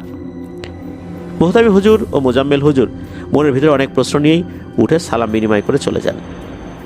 অন্যদিকে মোড়ল বের হয়ে রাগে গজগজ করতে করতে নিজের বাড়ির পথ ধরেন। চলমান অবস্থা ও গ্রামীণ পরিবেশ হিসেবে বেশ রাতই হয়ে গিয়েছিল তখন। হাঁটতে হাঁটতে মাদ্রাসা সীমানা পার হয়ে বেশ কিছুদূর এগিয়ে যাওয়ার পর মোড়ল পথের বাঁক ঘুরতেই রাস্তার পাশে ঝোপঝাড়ের আড়াল থেকে কেউ একজন তার উদ্দেশ্যে ব্যঙ্গাত্মক স্বরে বলে ওঠে, আমাকে আপনার আদেশ পালনের জন্য পাঠানো হয়েছে, বলুন কি আদেশ মহামান্য মোড়ল। মোড়লের কানে ব্যঙ্গটুকু বিষের মতো শোনায়। এমনিতেই সে বেশ রেগেছিল, তার উপরে কেউ একজন তাকে ব্যঙ্গ করছে শুনে মোড়ল আর নিজেকে সংবরণ করতে পারেনি। সে টর্চের আলো ফেলে মাটি থেকে একটি বেশ বড় ঢিল কুড়িয়ে নিয়ে ছুঁড়ে মারে অন্ধকার থেকে আসা সেই শব্দের দিকে লক্ষ্য করে। তারপর বিশ্রী ভাষায় গালিগালাজ করতে থাকে, কিন্তু ওপাশ থেকে কোনো প্রতিক্রিয়া দেখা যায় না। একটু পরে রাগ কিছুটা কমলে মোড়ল বলে, আদেশ নিতে এসেছিস তাই না? শোন, তোর উপরে এবার আমার আদেশ হলো, যেভাবেই হোক আজ সকালে গ্রামে আসা আনসারি হুজুরকে এবং তার চেলা মোজাম্মেল হুজুর দুজনকেই হত্যা করতে হবে, এবং সেটা আজ রাতেই। তার জন্য যা যা করা লাগবে কর। ওই আনসারি হুজুরের কথাবার্তার ধরন আমার মোটেও ভালো লাগেনি। ঝোপের আড়াল থেকে শুধু একটি কথাই শোনা গেল, যেমন তোর ইচ্ছা। যখনই এরকম শুনেছে ভয়ঙ্কর একটা কণ্ঠে যেমন তোর ইচ্ছা, এইটা শোনার সাথে সাথে মোড়লের অন্তরাত্মা কেঁপে ওঠে। থরথর করে তার শরীর কেঁপে ওঠে। শরীরের কম্পনের কারণে ভয়ে হাত থেকে তার টর্চ লাইটটাও পড়ে যায়। আর ঠিক তখনই ভয়ানক এক উপহাসের হাসি আস্তে আস্তে মিলিয়ে যায়। এরপর মোড়লের দুশ্চিন্তার ভীতি আরও বেড়ে যায়। সে চিন্তা করে, মনে করেছিলাম রসিকতা করেছে কেউ, কিন্তু এরকম ভয়ঙ্কর সুরে কে বলল যেমন তোর ইচ্ছা, আর এরকম ভয়ঙ্করভাবে উপহাসের হাসিটাই বা কে হাসলো। মোড়ল বুঝতে পারে বিষয়টা আসলে স্বাভাবিক না। আবার নিচ থেকে টর্চটা কুড়িয়ে হাতে নিয়ে ভীত মনেই বাড়িতে ফেরত যায়। পরদিন সকালবেলা মোড়ল বাড়িতে উঠোনে বসে গ্রামের একটি পারিবারিক ঝামেলার বিচার করছেন। এমন সময় মোহতামিম সাহেব ছুটতে ছুটতে মোড়লের বাড়ি আসেন। তাকে খুব হাঁপাতে দেখে মোড়ল বুঝতে পারে বেশ বড় ধরনের কোনো সমস্যা হয়েছে। না হলে এভাবে বৃদ্ধ বয়সে কেউ ছোটাছুটি করে না। তাকে বসতে দিয়ে একটু পানি পান করতে দেন। এরপর মোড়ল জিজ্ঞেস করেন, কি হয়েছে, আপনি এত দৌড়াদৌড়ি করে কেন আসলেন? মোহতামিম হুজুর প্রায় চিৎকার দিয়ে বলে ওঠেন, মোজাম্মেল হুজুরকে কারা যেন মারাত্মকভাবে পিটিয়েছে। ওনার অবস্থা খুব খারাপ, হসপিটালে নিয়ে যাওয়া হয়েছে। আনসারি হুজুর সাথে গিয়েছেন, উনি আমাকে আপনার কাছে খবরটি দিতে বলেন, তাই ছুটে আসলাম। মোহতামিমের এই কথা শুনে মনে মনে আনন্দে উৎফুল্ল হলেও চোখে মুখে বেশ দুঃখিত দুঃখিত একটি ভাব বজায় রেখে বলেন, মোহতামিম সাহেব, আমাদের এলাকার সমস্যার সমাধান করতে এসে এভাবে প্রতিদিন লোকজন আহত হচ্ছেন, খুন হচ্ছেন, এসব আর আমার মোটেও ভালো লাগছে না। মনে হচ্ছে আমাদের উপকারের জন্য এসে এইভাবে নির্যাতিত হয়ে তারা আমাদের পাপের বোঝা আরও ভারী করছেন। এই ওজন আর নিতে পারছি না।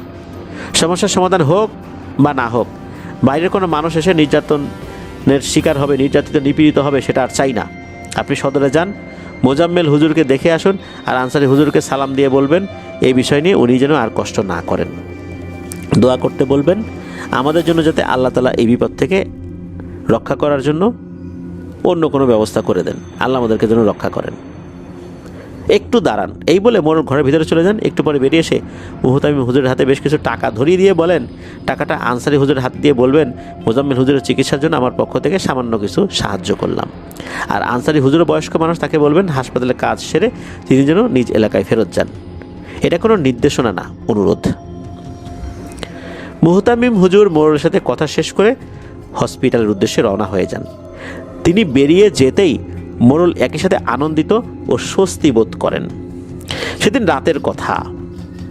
গ্রামবাসীরা সকলে পরিস্থিতির কারণে মনে একরাশ ভয় নিয়ে সন্ধ্যার পরপরই যার যার নিজ নিজ বাসস্থানে আশ্রয় গ্রহণ করেন। সকলের মনে ভয় একটাই, এই বুঝি আমার পালা। তার উপরে মোজাম্মেল হুজুরের উপর আক্রমণের ঘটনা গ্রামে ছড়িয়ে পড়ায় লোকজন আরও ভীত ও সন্ত্রস্ত হয়ে পড়ে। তাই কেউ সাহস করে কিছু করার কথা চিন্তাও করে না। এমন এক ভয়াবহ পরিস্থিতি সৃষ্টি হয় যা সকলের চোখে ঘটনার প্রেক্ষাপটে স্বাভাবিক মনে হলেও একজন কিন্তু সজ্ঞানে জানত এইসব পরিস্থিতি তার ব্যক্তিগত স্বার্থ চরিতার্থ করার জন্য সৃষ্টি করা হয়েছে। তিনি আর কেউ নন, গ্রামবাসীর সকল বিপদ আপদে পাশে থাকা, সাহায্য করা সেই দয়ালু মানুষটি যাকে সকলের শ্রদ্ধায় মোড়ল সাহেব বলে ডাকেন। রাত একটু গভীর হলে যখন নিশ্চিত হন যে সকলে ঘুমিয়ে পড়েছে, তখন মোড়ল বাড়ি থেকে বের হয়ে হেঁটে এগিয়ে যেতে থাকেন মন্দিরের দিকে। কিছুটা এগিয়ে যাওয়ার পর তার বাড়ির রাস্তা থেকে বাজারের রাস্তার উপর উঠে চাঁদের আলোয় দেখতে পান কেউ একজন পথের পাশে থাকা এক কাঁঠাল গাছের গায়ে হেলান দিয়ে দাঁড়িয়ে আছে। তাকে দেখতে পেয়ে মোড়ল হাসি মুখে তাকে বাহবা দিয়ে বলেন, সাব্বাস, আমি তো ভাবছিলাম তুই আবার ওই আনসারি হুজুরের ভয়ে কোথাও পালাইছিস। কথাটা শুনে সেই লোক বলে, মোড়ল কাকা, তুমি কি আমারে এত ভীতু মনে করো যে সামান্য এক মোল্লার ভয়ে পালাই যাব? ওকে তো ওর বয়সের দিকে তাকাইয়া ছাইরা দিছি। আর একটা কারণও আছে, ওর অনুসারী বেশ কিছু জিন গতকাল রাতে ওর ঘরের বাইরে পাহারায় ছিল। তার উপর তুমি কাকা তার সাথে কথা কাটাকাটি করে আসছো। যদি ওর কিছু করতাম, তোমার উপরে সন্দেহ করতো লোকজন। এসব চিন্তা কইরা ওরে এবার মতো মাফ করলাম। মোড়ল সব শুনে বলে, আচ্ছা, এই কথা তো আমি ভাবি নাই, মাথা বেশি গরম ছিল, তাই কিছু চিন্তা না করেই দুইজনের মারতে বলছি। এখন তুই কটা দিন একটু চুপচাপ থাক, একটু অবস্থা ঠান্ডা হয়ে আসলে বাকি কাজ শেষ করা যাবে। মন্দিরে ঢুকতে পারছিস? উত্তরে সেই লোক বলে, না মোড়ল কাকা, এই জিনিসটাই আমি বুঝতেছি না। ওই পোতা ডালের কাছে 10 গজের মধ্যে গেলেই আমার পায়ের নিচ থেকে মাথা পর্যন্ত কাঁপন ধরে ওঠে সাথে সাথে।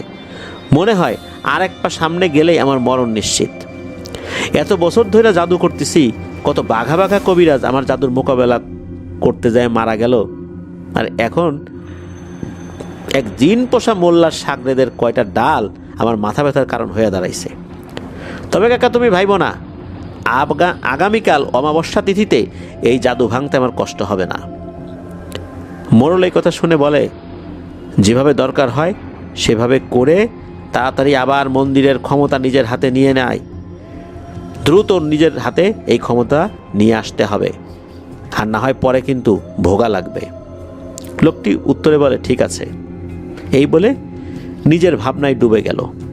মোড়ল নিজের পকেট থেকে বেশ কিছু টাকা বের করে লোকটির হাতে দিয়ে বলে, এগুলো রাখ, লাগলে খরচ করিস। অন্য মনস্কভাবে টাকাটা হাতে নিয়ে আর কোনো কথা না বলে লোকটি রাতের অন্ধকার পথে হাঁটতে হাঁটতে হারিয়ে যায়। মোড়লও আস্তে আস্তে বাড়ির দিকে এগিয়ে যেতে যেতে ভাবে, আর কয়েকটা দিন বুদ্ধি খাটিয়ে চলতে পারলেই তার আর কোনো চিন্তাই থাকবে না। 3 পুরুষ বসে বসে খেতে পারবে, সেই ব্যবস্থাই কিন্তু সে করেছে। পরের দিন অমাবস্যা তিথি। সকাল থেকে বিকেল পর্যন্ত খুবই মানসিক চাপের মধ্যে দিয়ে যেতে হয় মোড়লকে। কি হবে সন্ধ্যায়? তান্ত্রিক লোকটি মন্দির পুনরুদ্ধার করতে পারবে কিনা, কোনো ঝামেলা হলে পরবর্তী পদক্ষেপ কি হবে, এসব ভাবতে ভাবতেই তার সারাটা দিন চলে যায়। তখনকার গ্রামের মানুষ চাঁদের হিসাব খুব ভালোই রাখতেন, তাই অমাবস্যার রাতের কথা মাথায় রেখে সকলে দ্রুত কাজ শেষ করে যে যার বাড়িতে ফেরত যান। সন্ধ্যার পর মোড়ল বাড়ির উঠোনে পাটিতে বসে কিছু ভাবছিলেন, এমন সময় বাড়ির সীমানার বাইরে দাঁড়িয়ে রাতের সেই লোকটি, মোড়ল কাকা বাইরে আসো বলে ডাক দেয়। মোড়ল আগে থেকেই তৈরি ছিল, সে উঠে একটি চটের বস্তা হাতে নিয়ে টর্চ জেলে বাড়ির বাইরে বেরিয়ে আসে। বস্তাটি সেই লোকের হাতে দিয়ে জিজ্ঞেস করে, সব জিনিস পাইছিস? তখন সে উত্তর দেয়, হ্যাঁ কাকা, তবে বাচ্চাটা জোগাড় করতে একটু কষ্ট হয়েছে, কিন্তু আগে থেকে সব জিনিস ঠিকঠাক করে রাখছিলাম তো, তাই ঝামেলা ছাড়াই আনা গেছে। আর কাকা, আজকার কাজ শেষ হলে আমি কিন্তু কয়েকদিন গা ঢাকা দেব, বুঝতে পারতেছো তো? কাল সকাল থেকে কিন্তু বাচ্চাটার খোঁজ শুরু হবে, সেই সময় আমার ধারের কাছে না থাকাই ভালো। মোড়ল তার কথা শুনে বলে, আজকে রাত্রি শেষ করে তাহলে তুই গা ঢাকা দে, তবে কাজ কিন্তু আজকে রাত্রি শেষ করতে হবে। উত্তরে শুধু হুম বলে দুজন হাঁটতে শুরু করে প্রাচীন মন্দিরের দিকে। খানিকক্ষণ পর মাঠের কাছাকাছি এসে লোকটি বলে, কাকা মনোযোগ দিয়ে শোনো, আমি হাড়ি কাঠ বানাইয়া যজ্ঞে বসার পর কিন্তু আর উঠতে পারবো না। আমি ইশারা দিলে তুমি কোপ বসাবা। এর আগে কোনো কারণে আমার যদি আসন ছেড়ে উঠতে হয় তাহলে কিন্তু আমি মরছি, তুমিও মরবা। এমন কিছু যাতে না হয় এই জন্য নাও। এই বলে ছোট একটা কৌটা মোড়ল হাতে দিয়ে বলে, এর ভেতরে মরা পোড়া ভস্য আছে, অর্থাৎ ছাই আছে। আমি মন্ত্র পড়ে এটাকে সিদ্ধ করে দিছি। যদি দেখো কেউ আমার যজ্ঞের 7 থেকে 8 হাতের ভেতরে চলে আসছে, জিন মানুষ যে হোক না কেন, তার দিকে এই জিনিসটা ছুঁড়ে দিতে ভুলো না। নির্দেশনা দেওয়া শেষ করে তান্ত্রিক লোকটি স্কুলের দিকে হেঁটে এগিয়ে যায়, আর একটু পরেই ফেরত আসে 3 বা 4 বছর বয়সে একটি শিশু কন্যাকে সাথে নিয়ে। বাচ্চাটি তখন ঘুমে। মোড়লের কোলে দিয়ে তান্ত্রিক মন্দিরের দিকে এগিয়ে যায়।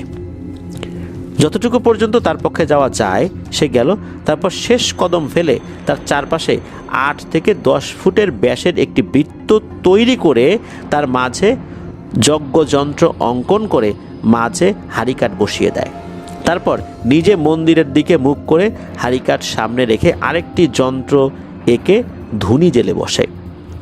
সব কিছু শেষ করে মোড়লকে বলে, কাকা অনেক কিছু দেখবা, শুনবা, ভয়ও পাবা, কিন্তু যাই হোক বৃত্ত সাইডে কিন্তু বাইরে বের হতে পারবা না। একবার যদি তোমারে বৃত্তের বাইরে পায় তখন কিন্তু আমিও আর বাঁচাইতে পারবো না, বুঝছো কাকা? মোড়ল তখন উপরে নিচে মাথা নেড়ে সম্মতি জানায়। তান্ত্রিক তাকে নিয়ে বৃত্তের ভিতরে প্রবেশ করে। তারপর যজ্ঞের আগুন জ্বেলে শুরু হয় মন্ত্রের উচ্চারণ। নিস্তব্ধ সেই অমাবস্যার রাতে মনে হচ্ছিল মন্ত্রের শব্দগুলো যেন পৃথিবীর অতল কোনো এক গহ্বরের মধ্যে থেকে উঠে আসছে। রাতের নিশাচর পশু পাখি কীটপতঙ্গ সবাই যেন বুঝতে পারছে যে এই রাত মৃত্যুর রাত, শব্দ করা যাবে না। এইভাবে বেশ খানিকক্ষণ চলে। তারপর তান্ত্রিক উঠে ঘুমন্ত শিশুটিকে নিয়ে হাঁড়ি কাঠে গলা আটকে বসিয়ে দেয়। তখনই শিশুটির ঘুম ভাঙে, আর এদিক ওদিক তাকিয়ে নিজের পরিচিত কাউকে দেখতে না পেয়ে ভয়ে শুরু করে দেয় কান্না। কিন্তু তার সামনের পাষণ্ড দুটি কি এই কান্নায় ভোলে? মন্ত্র আওড়াতে আওড়াতে সাথে আনা যেই খড়গ, এই জিনিসটা পাথরে ঘষে ঘষে ধার বাড়াতে থাকে।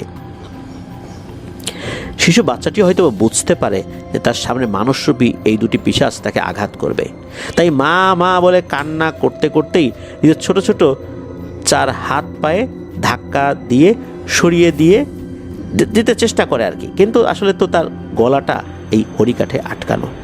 বাচ্চাটার এমন অবস্থা দেখলে যে কোনো খুনি মানুষেরও মনও হয়তো গলে যেত, কিন্তু মোড়ল ও তান্ত্রিক এরা তো খুনি পিশাচ, তাদের মনে কোনো দয়া মায়া তো দূরে থাক। বাচ্চাটার অবস্থা দেখে মোড়লের চোখে মুখে ফুটে ওঠে এক পৈশাচিক আনন্দ, যা প্রকাশ পায় তার কণ্ঠে। মোড়ল নিজের স্থান থেকে সরে বাচ্চাটার পাশে হাঁটু মুড়ে বসে বাচ্চাটার মাথায় হাত বুলিয়ে দিয়ে বলে ওঠে, আর একটু কষ্ট কর বেটি, তারপর তোর কষ্টও শেষ হবে, আমার চাওয়া পাওয়াও পূরণ হবে। আর যে মন্ত্র পড়তেছে দেখতেছিস না, তার সাধনাও শেষ হবে। খালি একটু কষ্ট কর, বেশিক্ষণ কষ্ট করতে হবে না, তারপর তোকে ওপারে পাঠাই দেব। কথাগুলো বলেই সে বিশ্রীভাবে হেসে ওঠে। তার হাসির শব্দে বাচ্চাটি ভয় পেয়ে আরো জোরে কেঁদে ওঠে। আর সে কান্না দেখে মোড়ের আনন্দ আর কে দেখে। সে উচ্চস্বরে পাগলের মতো হাসে। এমন সময় তান্ত্রিক বলে ওঠে, কাকা, এই খড়গ ডান হাতে নিয়ে হরিকাঠের সামনে দাঁড়াও, আমি যজ্ঞ শুরু করব। আমার দিকে খেয়াল রাখো, আমি ইশারা দিলেই এক কোপে মাথা ফালাইয়া দিবা। মোড়ল হাতে তুলে নেয় সেই খড়গ, তারপর গিয়ে দাঁড়ায় এই হাড়িকাঠের সামনে। এদিকে ঝোলা থেকে একটি অদ্ভুত মূর্তি বের করে ধুনির সামনের যেই আগুন, এই ধুনির আগুনের সামনে রেখে মন্ত্র পাঠ করতে শুরু করে সেই তান্ত্রিক। মন্ত্র পড়তে পড়তে সে আবার ঝোলায় হাত দিয়ে বের করে মানুষের শরীরের একটি হাড়, সেটা মূর্তির নিচের দিকে ছুঁয়ে নিয়ে আবার মন্ত্র পাঠ করতে শুরু করে। ধীরে ধীরে বাড়তে থাকে তার উচ্চারণের গতি ও শব্দ। একটা সময়ে মন্ত্র পাঠ করছে সেটা না বলে মন্ত্র চিৎকার করে বলছে, এমন একটা অবস্থা। এই চিৎকারের মাঝে উঠে দাঁড়িয়ে তান্ত্রিক মাথা নিচু করে মূর্তির দিকে তাকিয়ে চারপাশে ঘুরে ঘুরে শুরু করে এক অদ্ভুত নৃত্য। একটু পরপর হুট করে মন্ত্র পড়া শেষ করে ধুনির আগুনে কিছু একটা দেয়, আবার শুরু করে। এভাবে বেশ কয়েকবার মূর্তির চারপাশে ঘুরে তান্ত্রিক মন্ত্রের স্বর বদল করে নিজের আসনে বসে। আর ঠিক তখন মোড়ল ধুনির আগুনের আলোতে দেখতে পায় তান্ত্রিকের পেছনে বৃত্তের বাইরে পুরনো ছেঁড়া কালো কাপড়ে সমগ্র শরীর ঢেকে 40 থেকে 50টি খুব লম্বা চওড়া অবয়ব এসে দাঁড়িয়েছে। মোড়ল বেশ ভয় পেয়ে যায়। তান্ত্রিক মন্ত্র পড়তে পড়তে ইশারায় মোড়লকে বুঝিয়ে দেয় যে ওরা কাছে চলে এসেছে। তারপর এই খড়গ একটু উঁচু করে ধরার ইশারা দেয়, একই সাথে মন্ত্র উচ্চারণের গতিও বেড়ে যায়। এমন সময় হঠাৎ সশব্দে খুলে যায় মন্দিরের দরজা। সেই শব্দে মোড়ল চমকে উঠে মাথা ঘুরিয়ে তাকায় সেদিকে। আর ঠিক তার 1 সেকেন্ডে, মানে ওইদিকে যখন তাকিয়েছে তার ঠিক 1 সেকেন্ড পরেই তান্ত্রিক ইশারা দেয় এই খড়গ চালানোর। কিন্তু আল্লাহ যদি কাউকে বাঁচান, কেউ কি কাউকে মারতে পারে? ওই 1 সেকেন্ডের অমনোযোগী হয়ে মোড়ল তান্ত্রিকের ওই খড়গ চালানোর ইশারাটা আসলে দেখতে পায় না। তান্ত্রিকের মন্ত্র পাঠ ও শেষ যেই মন্ত্রের যেই অংশটা, এটাও কিন্তু একদম শেষ পর্যায়ে শেষও হয়ে গেছে। মন্ত্র উচ্চারণের শব্দ বন্ধ হতেই আবার মোড়ল তান্ত্রিকের দিকে ফিরে তাকায়, দেখে তান্ত্রিক 2 হাতে চুল খামছে, মাথা নিচু করে বসে আছে চুপচাপ। মোড়ল তখনই টের পায় ঠান্ডা কিছু একটা তার পায়ের উপরে চলাচল করছে। সে মাথা একটু উঁচু করে তাকাতে দেখতে পায় কোথা থেকে যেন 10 থেকে 12 ফুট দৈর্ঘ্যের একটি কালো কুচকুচে সাপ তার ডান পা পেঁচিয়ে উপরের দিকে উঠছে। মোড়ল পায়ের দিকে তাকিয়ে ভয়ে চিৎকার দিয়ে সাপটিকে পা থেকে ছাড়ানোর উদ্দেশ্যে কয়েকটি লাফ দেয়। তার চিৎকার শুনে তান্ত্রিক মাথা তুলে মোড়লকে লাফ দিতে দেখে সতর্ক করতে যাবে, এমন সময় মাটি ফুঁড়ে বেরিয়ে আসে শক্তিশালী একটা পেশি, ঘাড়ের নিচ পর্যন্ত চুল, ভয়ঙ্কর প্রতিশোধ পরায়ণ নীল 2 চোখ সম্বলিত এক সুবিশাল শক্তিশালী অবয়ব। তান্ত্রিক কি হচ্ছে কিছু বুঝে ওঠার আগেই সেই অবয়ব মোড়লের দিকে তার এক হাত চালিয়ে দেয়, অনেকটা সরিয়ে দেওয়ার ভঙ্গিতে। সেই আঘাত এতই শক্তিশালী ছিল যে মোড়ল প্রায় শূন্যে উঠে পড়ে যায় মন্দিরের দরজার খুব কাছাকাছি এবং সেখানে অচেতন অবস্থায় পড়ে থাকে। দৃষ্টি সেদিকে যেতেই তান্ত্রিকের চোখ পড়ে মন্দিরের ভেতর থেকে জুব্বা পাগড়ি পরিহিত 2জন মানুষ বেরিয়ে আসছে। তাদের দুজনকে দেখে তান্ত্রিক বুঝতে পারে এত কষ্ট করে গুছিয়ে আনা সব কাজ এরাই পণ্ড করেছে। প্রবল আক্রোশে তান্ত্রিক কিছু একটা বিড়বিড় করে উচ্চারণ করে তাদের দুইজনের দিকে হাতের যেই হাড়টা রয়েছে, মানুষের হাড়, এটা হাড় দিয়ে কিছু একটা নির্দেশ করতেই তান্ত্রিকের পেছনে কালো অবয়বগুলো তাদের দিকে পায়ে পায়ে এগিয়ে যেতে থাকে, ঠিক যেভাবে আর্মি বা শৃঙ্খলা বাহিনীরা কুচকাচ করতে করতে এগিয়ে যায় ওইভাবে। হুজুরদের 20 থেকে 30 হাতের ভেতরে আসতেই অবয়বগুলো দেখতে পায় হুজুরদের সামনে এসে দাঁড়িয়েছে সেই শক্তিশালী জিন, যার হাতের ঝাপটায় মোড়লের মরমর অবস্থা। তাকে দেখেই সামনের দিকে এগিয়ে আসা কালো অবয়বগুলো থমকে দাঁড়িয়ে যায়। ভয়ঙ্কর এক কণ্ঠে সেই জিন কিছু একটা বলে। হুজুরদের সেই কথা বুঝতে না পারলেও হুজুররা কিন্তু কেউই সেই কথা বুঝতে পারেনি যে আসলে কি বলল, কিন্তু এই কথা তান্ত্রিক কিন্তু ঠিকই বুঝতে পারে। হুজুররা যজ্ঞের আগুনের স্বল্পলে দেখতে পায় তান্ত্রিকের চোখের সেই আক্রোশ ধীরে ধীরে মিলিয়ে গিয়ে সেখানে ভর করেছে প্রবল ভয়ের এক ছাপ।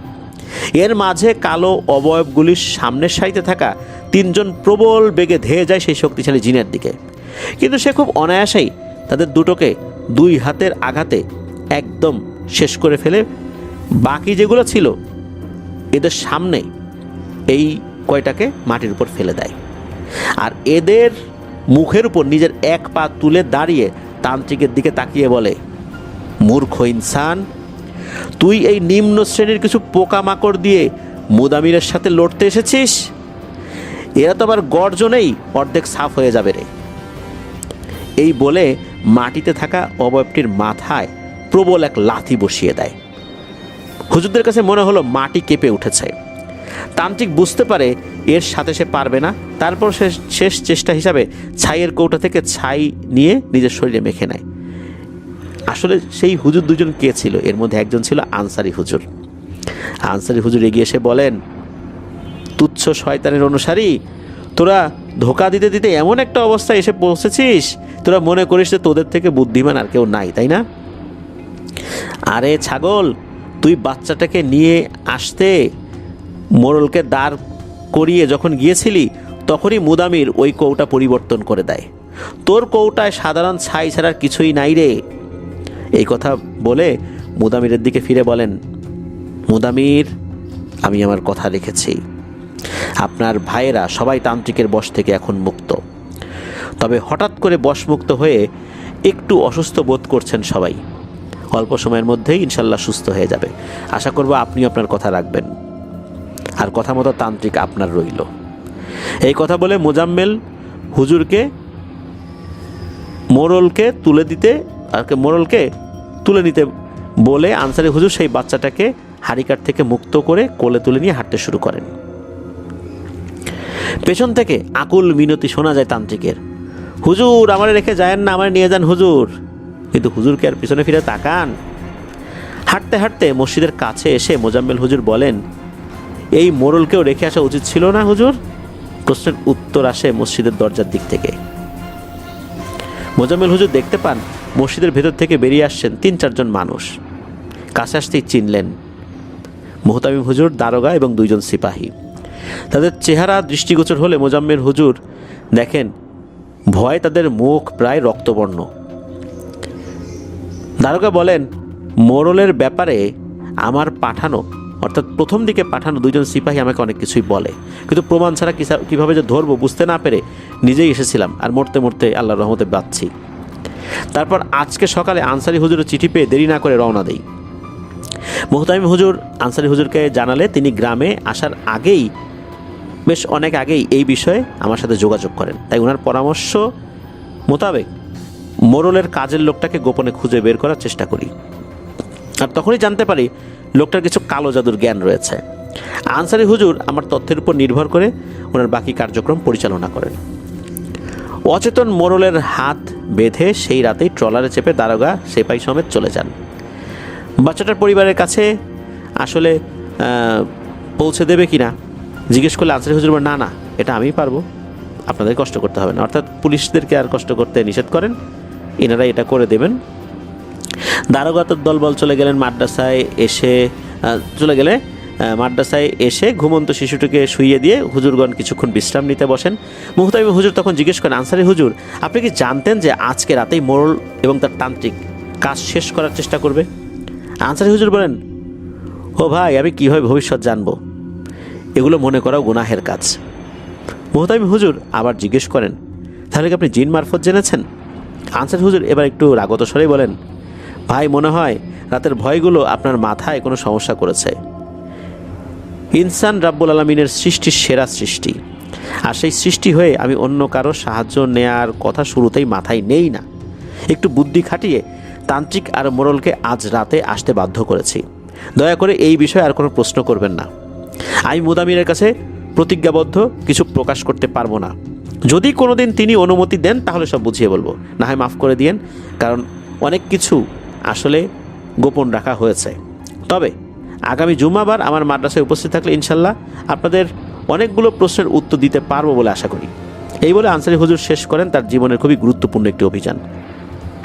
অনেক পরে আনসারি হুজুরের মৃত্যুর কিছুদিন আগে তার সাথে কথা বলতে বলতে এই ঘটনার কথা উঠলে মোজাম্মেল হুজুর সেই তান্ত্রিকের কী হয়েছিল জানতে চাইলে আনসারি হুজুর বলেন, এই তান্ত্রিক মুদামিরের কয়েদখানায় আমৃত্যু সাজা ভোগ করছে এবং কোনো শয়তানকে যদি মৃত্যুদণ্ড দেওয়া হয় তাহলে তার জল্লাদ হিসাবে সেই তান্ত্রিককে ভূমিকা পালন করতে হয়।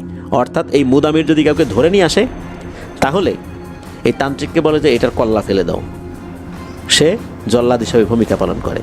শুধুমাত্র তাকে এটাই বোঝাতে যে সৃষ্টির সেরা মাখলুকাত হয়েও সে মহান আল্লাহ সুবহানাহু ওয়া তাআলার সকল নিয়ামত অস্বীকার করে শয়তানকে নিজের প্রভু হিসাবে স্থান দিয়েছে।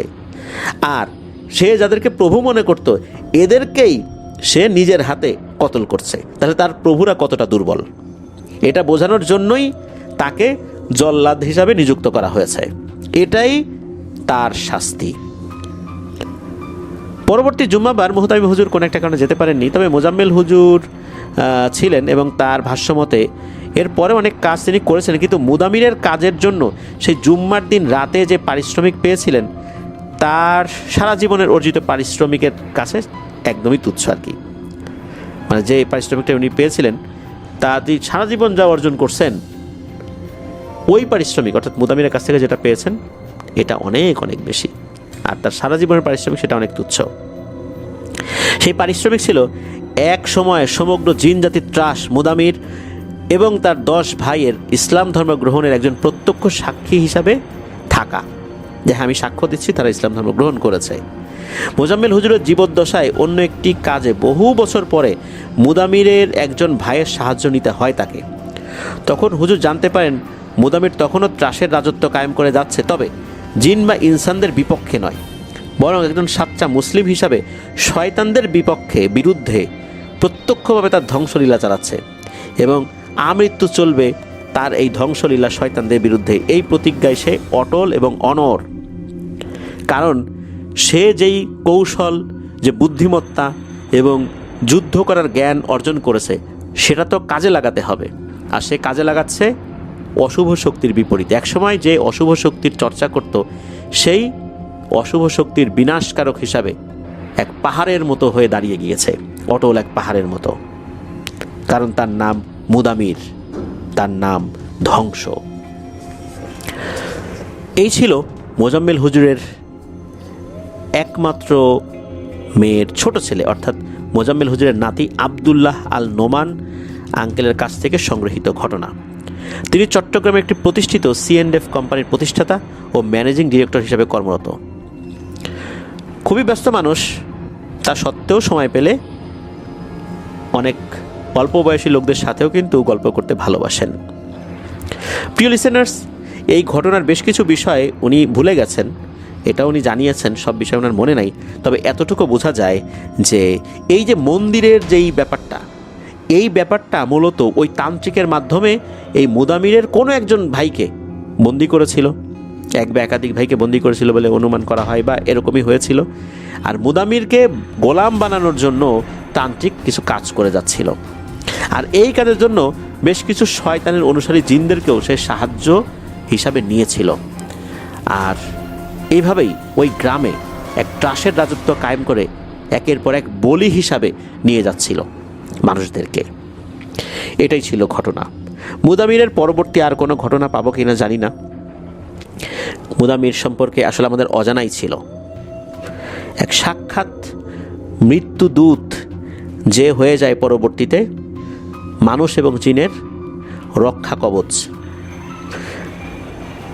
আল্লাহ তাআলা আমাদের দৃষ্টির অগোচরে আমাদের অনেক সাহায্যকারী তৈরি করে রেখেছেন। অনেক সময় দেখা যায় আমরা চলের পথেও অনেক মানুষকে সাহায্য করি, তাদের কথা ভুলেও যাই, কারণ চলার পথে অনেক মানুষকে সাহায্য করার কথা মনেও থাকে না। এভাবে আল্লাহ তাআলা কখনো কখনো কোনো মানুষকে আমাদের জন্য সাহায্যকারী হিসেবে পাঠিয়ে দেন, যেটা তার কল্পনাতেও ছিল না। আবার আমাদেরকেও কোনো মানুষের সাহায্যকারী হিসেবে পাঠিয়ে দেন, যেটা ওই ব্যক্তির এবং আমাদের কারো কল্পনাতেই ছিল না। আবার আমাদের অগোচরে আল্লাহ তাআলার বিশাল এক সৃষ্টি রয়েছে, ফেরেশতা, জিন, এমনকি কখনো কখনো কোনো প্রাণীকুলও আমাদের সাহায্যের জন্য আল্লাহ তাআলা পাঠিয়ে দেন। এভাবেই আল্লাহ তাআলা অনেককেই হেফাজত করে যাচ্ছেন। ধন্যবাদ জানাচ্ছি জুবাই ইসলাম ভাইকে আপনার পাঠানো মুদামিরের এই ঘটনার জন্য। আশা করছি এই ঘটনাটি আপনাদের সকলের কাছে ভালো লেগেছে।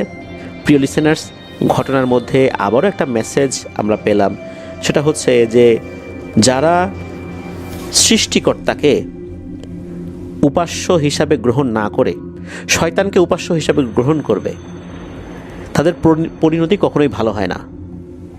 সৃষ্টিকর্তাকে উপাস্য হিসাবে গ্রহণ না করে অন্য কাউকে উপাস্য হিসাবে গ্রহণ করলে তার হাতেই একটা সময় অনেক বড় ক্ষতি হয়। আর যে তান্ত্রিকের কথা বলা হলো, সে যাকে প্রভু হিসাবে মানত, যাদেরকে প্রভু হিসাবে মানত, তাদের শক্তিতে তারা শক্তিশালী হয়েছে। অর্থাৎ তান্ত্রিকরা তো এই শয়তান জিনদের শক্তির মাধ্যমে শক্তিশালী হয়।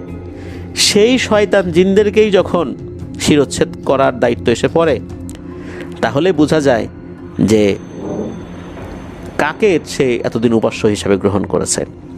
মুদামিরের কাছে বন্দী হয়েছিল সেই তান্ত্রিক আমৃত্যু। হয়তোবা সে মারা গেছে এত বছরে, কারণ সেই 1930-40 সালের সময়কার কথা, সেই দশকের কথা, এখন তো 100 বছরের কাছাকাছি সময় প্রায় হয়ে গেছে।